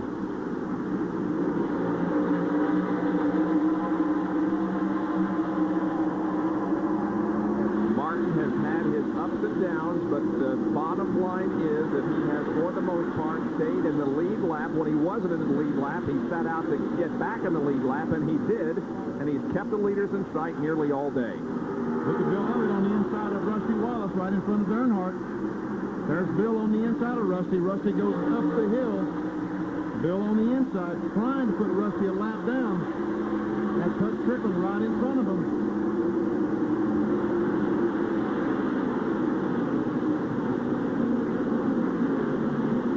Rusty would be 7th, right, Ned? Yeah, I think that's, yes. He is 7th. Earnhardt chooses Rusty Wallace as the guy that he thinks is going to pass Bill Elliott. Oh, look at Dale close in. Mark Martin just looking for a place to run. You can't get closer than this. The top 3 go at it. Side by side, almost rubbing sheet metal down in the first corner. Earnhardt, Elliott, Martin.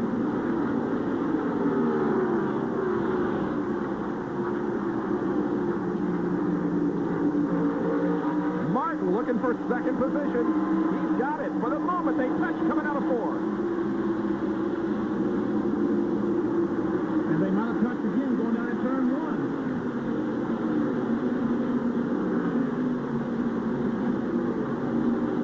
Well, that's working to Bill Elliott's advantage. If they race side by side, he's just driving away from them.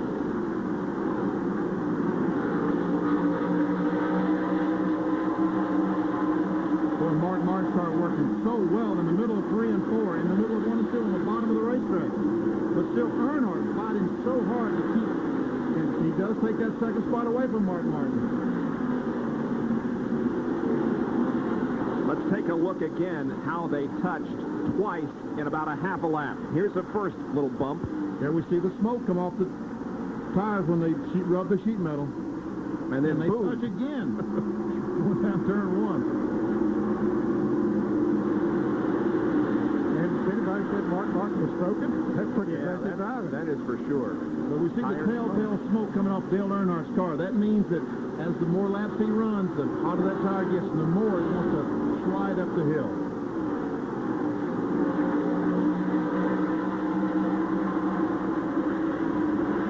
Seems like it's becoming more evident.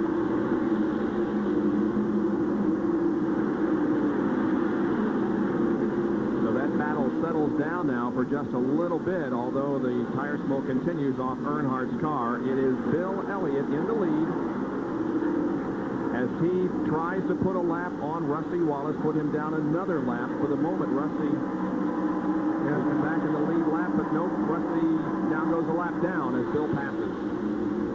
Let's go to Jerry Punch, who's with Richard Childress. On the field passing by here, we'll let some of the cars go by.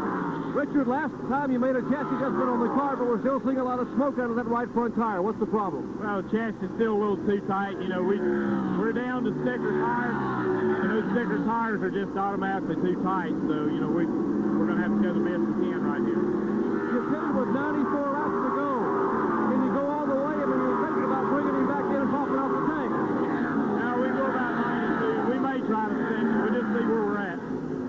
Their calculations said they can go 92 laps. They pitted with 94 to go. It's going to be close. And it doesn't get any better than this on the racetrack. It is Bill Elliott leading in a great battle between the two in Winston Cup points, Earnhardt and Martin. Back after this.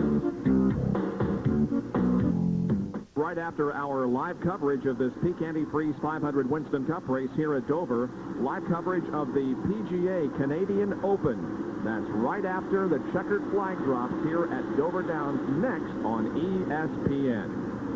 The average speed of the race at the moment is near a record. 123.8 is where we are right now, and the race record is 124.7. So we're less than a mile an hour from the all-time race record held by Ricky Rudd. Pace being set by Bill Elliott. Right now, Bob, there are 5 cars on the lead lap. Bill Elliott, the leader. Dale Earnhardt second. Mark Martin third. Davey Allison is fourth. And in 5th place is Kyle Petty. Now, Allison and Kyle Petty are not too far out in front of Bill Elliott, but they got a pretty good lead out in front of him. So if the cautions should come out, they would be in good position. Harry Gant in number 33 is involved in a battle for 8th position. There's Harry. Right behind him is Hut Strickland and Ken Schrader. Hut Strickland in another good run in the Bobby Allison car.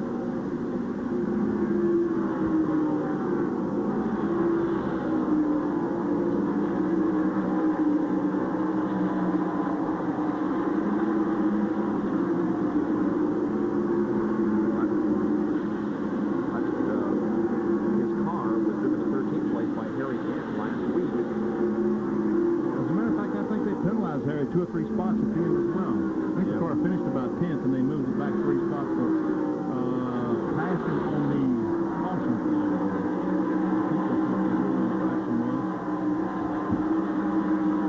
Schrader working on it there now for the...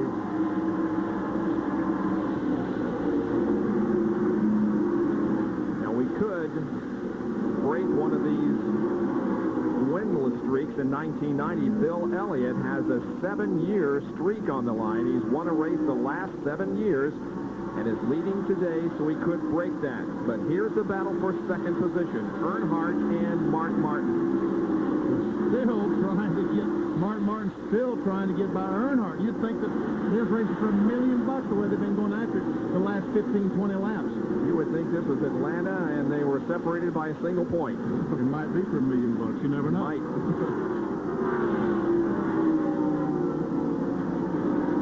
We say $1 million easy, don't we? Just like it was nothing, I tell you.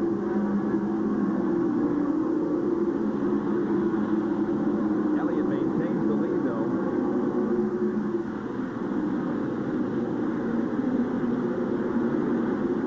Not all that far ahead of Earnhardt and Mark Martin. Won a race for the last 7 years in a row, Bill Elliott, but winless so far this year. His last win was at Phoenix, Arizona, last November.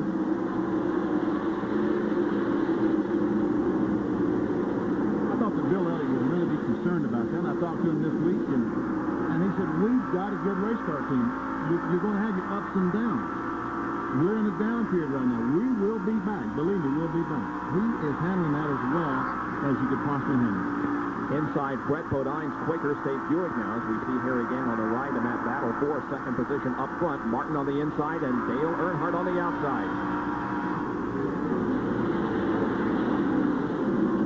And no, you're not looking at tape, folks. This is live. It repeats just about every lap, but it is live.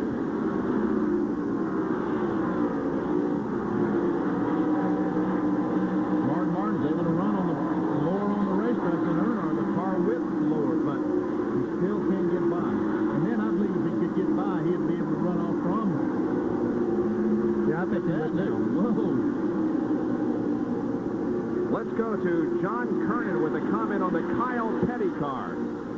Bob Kyle desperately trying to stay out there as long as he can so he can maybe catch a caution, get a lap back. But now, concern, a couple of hot dog or sandwich wrappers have implanted themselves right on the two front grills. But now, as Kyle comes by, a sigh of relief from Gary Nelson and the crew as the wrappers are off. They've been on for about the last 5 or so laps.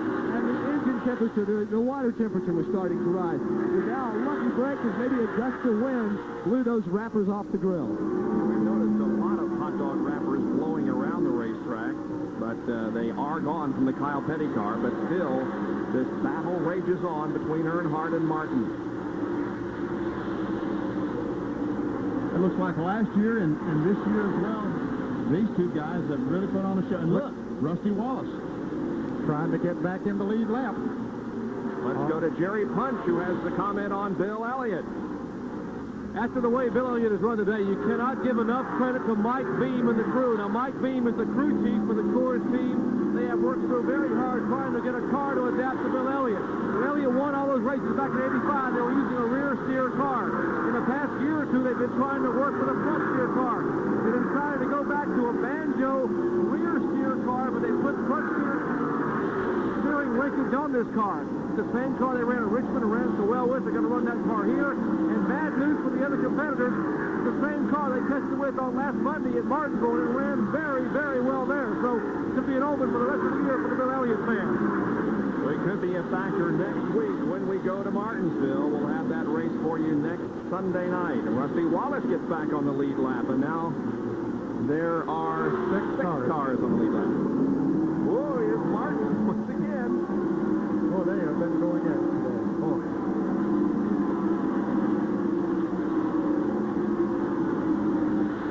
Martin, once again, not able to get by. Mark wants us to go back and ride and watch Earnhardt drive around. No, he's going to try to get up there in second place. So I'm like you, Benny, and I think Mark Martin knows it too. If he can get around Earnhardt, I think he can pull away from him. But Earnhardt drives down the corner so hard, drifts up and gets a good bite up there. He gets such a good bite, he's able to pull back in front of Mark Martin.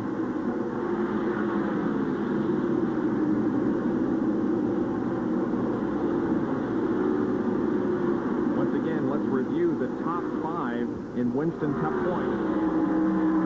As we came into this race and where they're running at the moment, Bodine is the only one that's going to lose a great deal. He dropped out of the race quite a few laps ago with a blown engine. Martin is third, Earnhardt Fourth place in the points, Rusty Wallace is sixth, and fifth place, Bill Elliott, the leader of the event.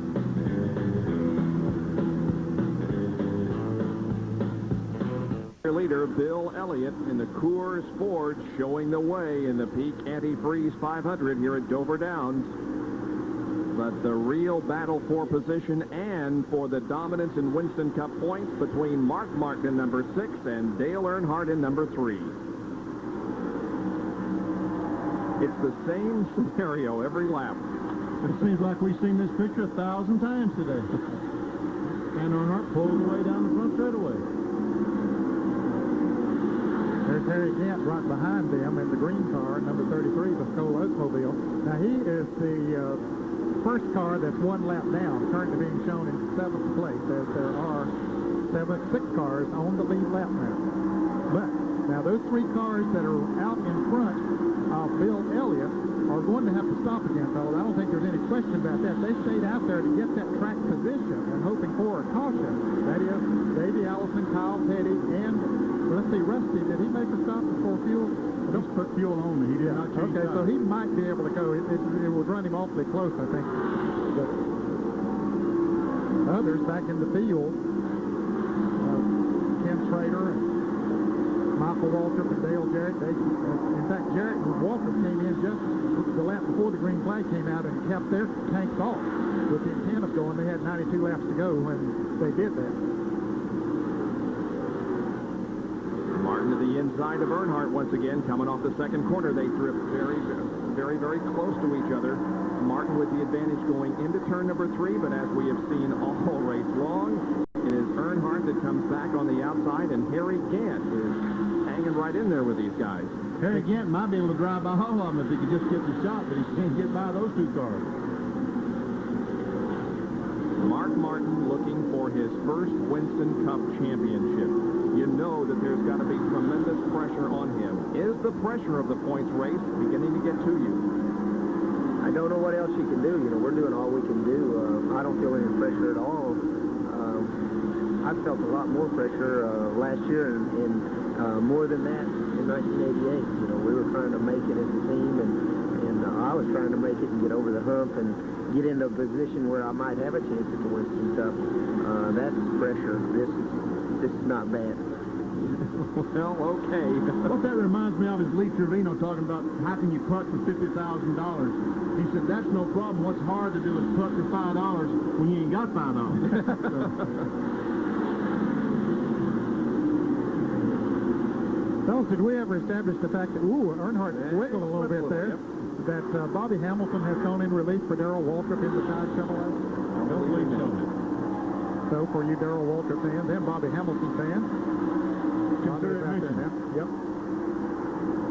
Looks like Mark pulled clear by Earnhardt coming out of the 4th corner, but look at Dale. He's fighting back. He's fighting back hard, but Mark usually gets a real good bite off this corner, and he does that time. He may have him. Yep. He does. Well, that long, long battle may be over as Mark Martin finally passes Dale Earnhardt and takes 2nd spot.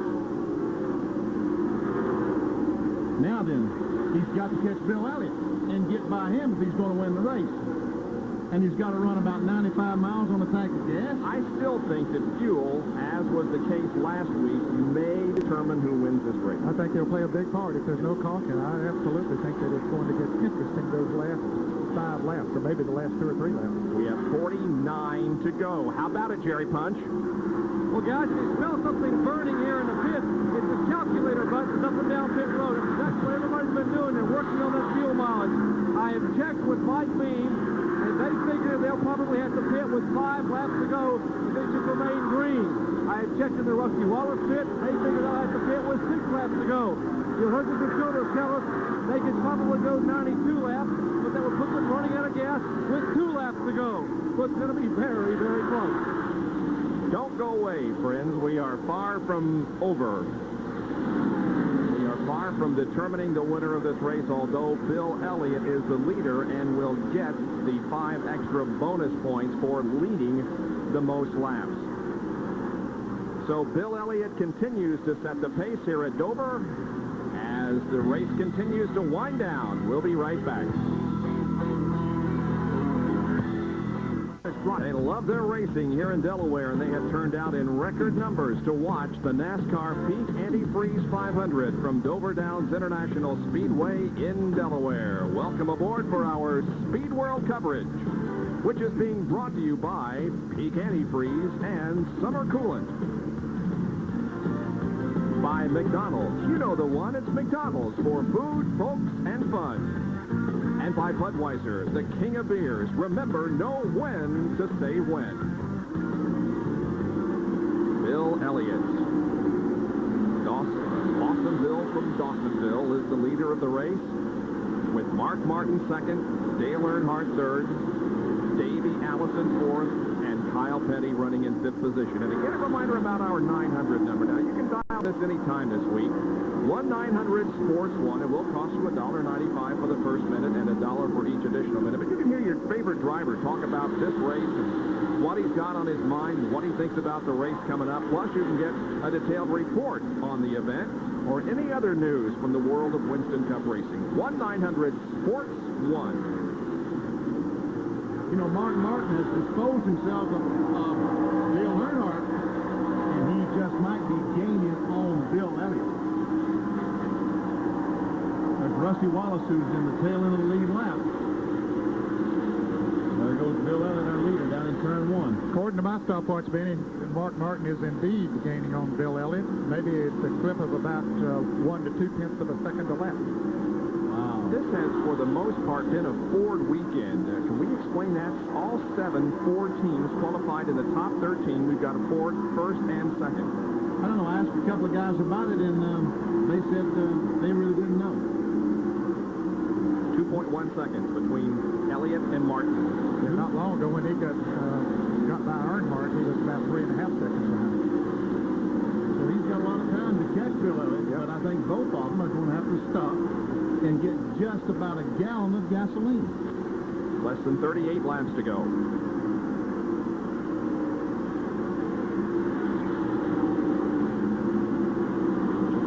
Lost a tenth. Just about this, yeah. Lost a tenth, but almost too close to call.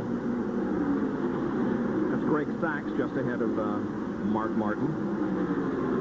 And Rusty Wallace just ahead of Bill Elliott, and Wallace is in 6th position at the tail end of the lead lap. Do it again. It'll be less than that. Yeah, about the same. It's staying about the same thing. But Mark Martin that time passed Greg Sachs, and he caught him coming off the second corner, and that might have cost him a tenth or two. We'll just have to see. We'll do it again every once in a while and just see if he, in fact, is gaining. That's what it's doing this time around when it comes by. Okay, Ned, here comes Bill. Now get ready. Get ready. Get ready. Okay. Now here comes Mark. Okay. Oh! There you gained a tenth. Sure did. Boy, you do that good, Ned. Let's do it again. 1, 2. Sounds like fun. Boy, Rusty is just hoping and praying that somebody will lose an exhaust pipe or something. Debris on the racetrack. Some type of debris for a caution flag. Hey, Oh! picked up 3 tenths that time. Bill Elliott passed the car of Dick Trickle, and that cost him a little bit, evidently, because Mark Martin, as you saw, folks, 3/10 of a second that lap. Ladies and gentlemen, our Western Auto Mechanic of the race for the Peak Antifreeze 500 here at Dover is Mike Beam on the Bill Elliott car. Here's Jerry Punch. Well, I said a little bit ago, you can't give this guy enough credit, and certainly he's been rewarded already with a $1,000 award from Western Auto as the mechanic of the race. And Mike, congratulations on being named Western Auto Mechanic of the race. Thank you very much. You know, the Forrest Mallon Snowboard team, they've done a good job today. I just hope we can pull this race off for everyone, our fans, Perry Mallon, and all the people who have done it. You know, it's been a long year. You know, I don't say that. You know, the guys back to shop have done a great job in this car. Started in Richmond, you know, and was kids with us, Martinsville, and some here with Stone Bowl. You know, I just hope and pray that we can win the race if we can.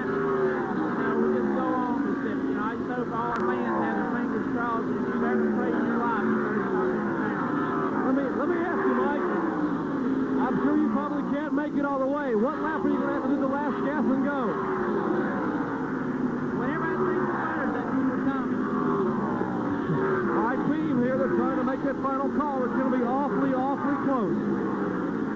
Elliott leads right now, and I'll bet that Mike would give away that $1,000 if he were guaranteed right now that Bill would win the race.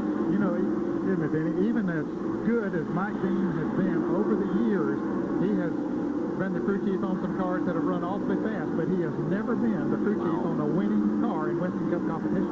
So you know how he wants that car to come into victory lane. Yep. Now less than 30 circuits to go.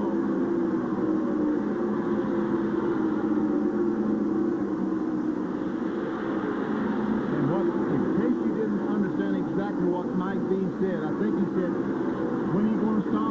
If it sputters, we'll stop. In other words, Bill Elliott will have his eye on one eye on the racetrack, the other eye on the fuel pressure gauge. As soon as the fuel pressure gauge starts to bounce around, they will then hit pit road, and probably not before that. The question is, when will that be? Will it be with 5 laps to go? Will it be with 2 laps to go, 1 lap to go, or maybe it won't come until the cool-off lap? Who knows? I think he sort of left himself open for that possibility. Yep. Jimmy Means in the Alka-Seltzer Pontiac going slow down the back straightaway. He lost an engine. He looked like coming off turn 4 the last time. He's able to coast around, and I don't think there's going to be a caution flag. Alka-Seltzer Pontiac struggles to make it back to pit road. Jimmy Means. Smoke coming out. Lost by Zach Hart.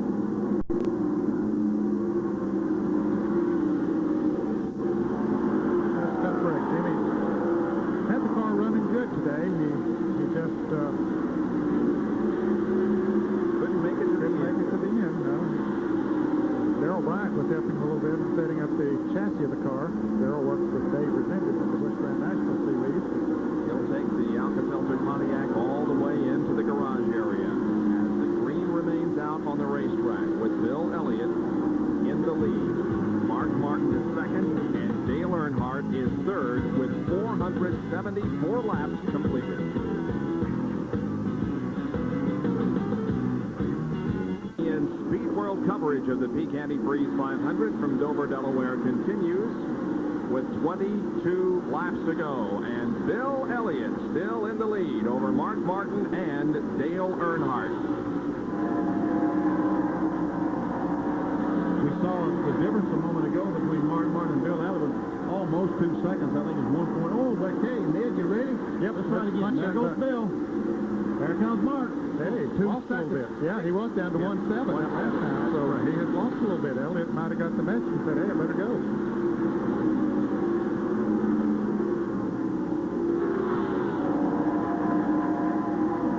We'll just check one. We'll have to check Ned's finger out and make sure it was correct. We'll do it once again and make sure that it was. All right, Ned, are you ready? Yep, ready. Go. Okay, that red car. Now here comes the other red car. Boom. He's losing ground. Yes, he is. Mark Martin is losing ground a little bit. 1 lap that time. 1/10 of a second. Now, do they have to stop? Or don't they have to stop? Now, there are a couple of cars. Morgan Shepherd coming in now. Hut Strickland just made a pit stop. And Jimmy Spencer coming down pit road right now. And Kyle Petty and Davey Allison is going to have to make a pit stop, I think, in the next 8 or 10 laps. But Robert Yates has apparently made it known on the radio that they're not going to come in, right, John? You want to talk about a big gamble, and you want to talk about fuel economy, somebody needs to talk to Robert Yates, because they last pitted on lap 389. He thinks they can go the distance. That would be 111 laps, 111 miles. And Bob Jenkins, I don't even have a calculator down here. Well, I don't either, but I don't think they can do it. Well, I tell you, that would be really, really stretching it. If they do that, NASCAR will own that car because they'll burn a million pieces trying to find that extra gas tank. And anyway, Davey has performed well in the Haviland Texaco Ford this afternoon. Kenny Schrader, who was running in the 8th position in the Kodiak Chevrolet, just made a pit stop for some fuel. And here comes Kyle Petty down pit road, as we suspected. He was one of those drivers that would have to make a pit stop for fuel. And here he comes now with 17 laps to go. 1001, 1002, 1003, go. 3 seconds. That was the signal. 1,001. overshot the pit, too. That was Gary Nelson marking the time to Kyle.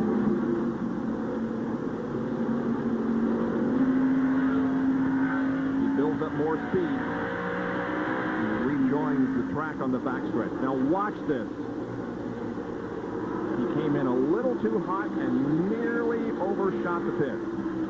Now there's Gary on the right with the headset on, counting 1001, 1002, 1003, and at that point, Kyle knew to go. And Richard Bosick, the gas man, running at the car, trying to get that last drop of fuel in it. 15 laps to go. And that's the thing that all these drivers have to be concerned about is getting in the pits as fast as possible, but not overshooting the pits. We understand that 28, Davey Allison, maybe is out of gas. He and Kyle Petty were running together on the racetrack in 4th and 5th position. Davey's still running 4th, and yes, indeed, he's coming off the banking now on the pit road.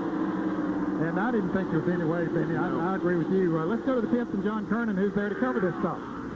Jake Elder has the signboard, Dave. He comes in just a little bit hot. He gets it stopped, though. Norman Koshimizu gets a 1, 2, 3 seconds worth of gas and finally is away. So they were off on their calculations. That wasn't even 100 laps. That was about 96, 97 laps from the last one. And what about Mark Martin? Will he have to stop for fuel? Jerry Pont. You know, it's very interesting. I just talked to Jack Roush, and if you look on the speedway, you'll see that Mark Martin has actually dropped back a little bit from Bill Elliott. Now, what Roush figures is that by their calculations, they think that possibly Earnhardt and Elliott are going to have to stop. But they figure if they slow Mark down enough, they might be able to make it. They're going to roll the dice and see if they can pick up a win here at Dover, Delaware. And that's why the interval was changing. But you know what I think, guys? Now, I don't do this very often.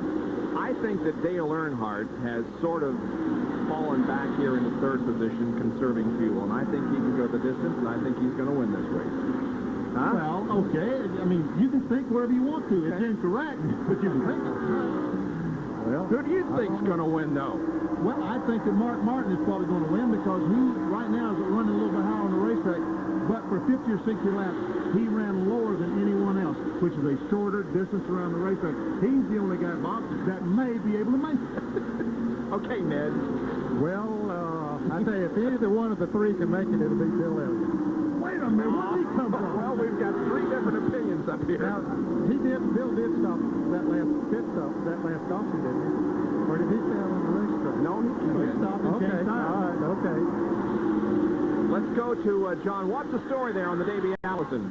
Well, Joey Knuckles came up and said, hey, we didn't run out of gas. We lost the cylinder. Davey thought that when they lost the cylinder, they kind of had a drop in the power. He thought that he was out of gas, so they brought it in, filled it up with gas. And I just heard Davey go by, and yeah, he's running on about 6 or 7 cylinders. So who knows? If might have held up, they might have been able to go 111 miles. But I don't know. Here comes Rusty Wallace in for a pit stop. This will be a splash and go for Rusty. There are 9 laps to go. 9 to go. Here's Wallace stopping and going very quick. So that'll take him out of 4th place. They took him a lap down. All of these cars that we've seen, like Davey Allison, Kyle Petty, who have made those pit stops, have gone a lap down when they came into the pit. So that's going to jumble the standings up. Terry Labonte's in the pits right now in the Cole Oldsmobile, getting just a dash of fuel. So is Brett Bodine. Both of those guys make quick stops and go back out. Elliott continues to lead. This time by, it'll be lap 493. 7 laps to go. Elliott went by Richard Petty. He has Butch Miller now in the back of Boots Chevrolet in front of him. Bill Elliott slowed down a little bit. Has slowed down a little bit. Mark Martin is catching him up. I don't know if he's trying to save fuel or just what he's doing. Well, I think he had to get off of it a little bit when he ran it behind Butch. He wasn't sure which way he was going to go, and he had to back off for just a moment to see which way he was going to go and not take any chances there. Folks, here is 6 laps to go, 6 miles. For the love of a gallon of gas and $1.75 a gallon would be cheap. Now you remember, quite a few laps ago, Jerry reported that according to the calculations that he had heard, Elliott would have to come in with 5 laps to go. I don't think, nope. There's 5 laps to go. Now, 5 laps to go. I don't think he's going to come in. stay out there and win this race. Well, that's what he said a while ago. Jerry, what about it? Well, I think the Coors crew realizes that probably Mark Martin can make it all the way. So Mark Martin's fuel efficiency is going to force both the car number 9 and the car number 3 to try to make it the distance. Mike Beam is very religious right now, and I'm sure he said a prayer a minute ago that car makes it another 4 laps. Okay, there are 4 laps to go for Bill Elliott. Can he hold on? There's Mark Martin in second position. Can he go the distance? Dale Earnhardt is in third position. Now, Ken Schrader has gone 2 laps down there in the 25 car. He's in 10th at the moment. Bill Elliott comes by once more. There he goes. There comes Mark Martin. They once again. 3 laps to go. There's Dale Earnhardt. 3 miles to go.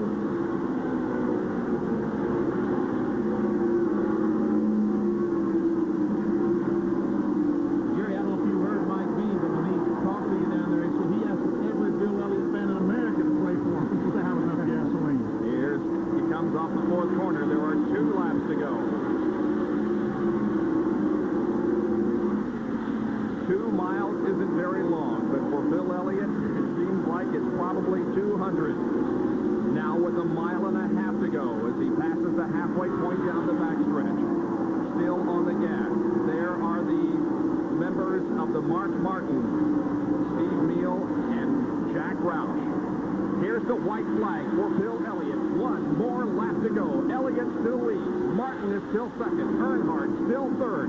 Is Bill Elliott going to be able to make it all the way around? Or is he going to run out of fuel? It looks pretty good for him right now. He heads for turn number 3. The car still appears to be under power. He's got to get to turn 4, though, Bobby. He'll have to get to 4 to be sure. Here he is, off of turn number 4. The crowd goes wild. Bill Elliott does it. He wins his first race of the year. Martin is second, and Dale Earnhardt finishes in third position. The Elliott crew, and there are Neal and Roush writing down their final calculations. They end up in second position. Let's go to Jerry, who's with Mike Beam.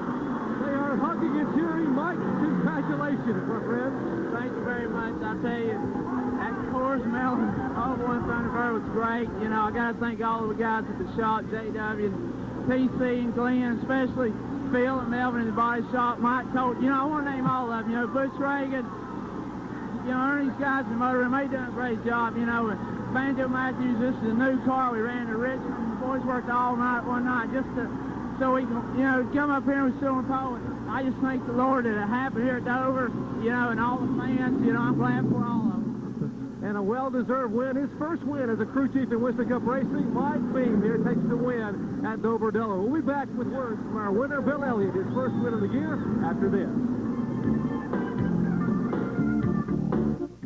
Where Bill Elliott has emerged from the Coors Ford victorious for the first time in the 1990 season. It's been 23 races since he won a Winston Cup event.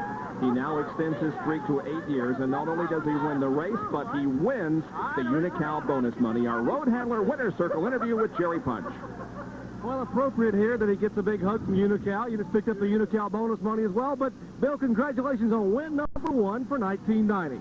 Well, we always wondered when it was going to be, and all we know, I didn't think it was going to be here at Dover, but, you know, we came here, we were kind of shot in the bucket. This is a New Cat type Banjo car, you know, and we just kind of made a stab at it. We guessed this morning on what we're going to do chassis-wise, and I guess we guessed pretty close, because, you know, the Coors Light, Mellon, Ford Thunderbird just worked right all day long, and, you know, I'd like to thank all the people that really helped me. You know, Mike Beam did a heck of a job. And, you know, I just hate we didn't want to race before now. You know, we had a good run at Michigan and several other places. And, you know, everybody's worked real hard, and I'm just glad to be here. You know, from the guys back at the shop to the guys right here, they did a heck of a job. There was a lot of kneeling going on in the pit those last 5 or 6 laps as the crew now celebrating behind you. Did you think the gas would hold out? I mean, Mike Beam had his hands crossed and he had his eyes closed, hoping those last 3 laps he'd make it. Well, I hoped it would. You know, I just kept getting easier and easier in the throttle because I kept seeing how far Mark was behind me. And there was about 5 laps to go. I kept watching the fuel pressure, and I was just hoping, and the fuel pressure stayed up there. I knew if nothing happened, I had her made. Well, the first win for 1990, but what's the bad news for the other competitors? This car is the one you tested at Martinsville, and it should be equally as strong there next week. Boy, I hope so. The car ran awful well at Martinsville, and I sure hope that we can, go back. I was hoping I was going to get through here and not tire the race car up, and I did, and we're going to go to Martinsville. And I just liked to at least finish in the lead lap for once at Martinsville, but we had a great day. Bill Elliott doing his version of the Monster Mash here at the Monster Mile, picking up win number 1 for 1990. Let's see how Mark Martin is faring with John Turner. Well, Mark Martin might have a sore neck, but I tell you really came through with flying colors this afternoon. Well, thanks. I can't say enough for the crew, man. Those guys are the best. They keep me going. They got me in a good race car all the time. And that Folgers bunch is they're my guys, I tell you what. It was a good run for us. Like I said a little earlier, we really would have liked to have had a chance to win. We had a good race car. We had some bad luck today, but overcame it. Bill Elliott needed a win today, and I'm glad he got it. I wish we could have got it, but if we couldn't, I'm glad to see Bill win. I understand you were certain that you could go the distance on the fuel stop, but you thought Elliott may have to come in. Did you have your fingers crossed there at the end? They asked me with 15 to go, could I catch him? I said no, and they said, well, then give it up. Start saving gas. That's what we did. Mark Martin, a second-place finish. And, Bob, how about the points? How is this going to shape up there? Well, it gives Mark 5 additional points, so he lengthens his lead now on Dale Earnhardt to 21. Let's take a look at the top 10 finishers. Bill Elliott's win here is the first from the pool since Cale Yarborough did it in 1976. Crowd beginning to file out here at Dover Downs after a wonderful, exciting afternoon of racing that was won by Bill Elliott over Mark Martin and Dale Earnhardt. Let's take a look at the point standings now, unofficially. Mark Martin lengthens his lead to 21 over Dale. Jeff Bodine remains in third position, but Bill Elliott has now passed Rusty Wallace, and Bill moves to fourth, dropping Rusty Wallace back to fifth in the battle for the Winston Cup. And Bill Elliott's not too far behind Jeff Bodine there at 74 points, Bob. So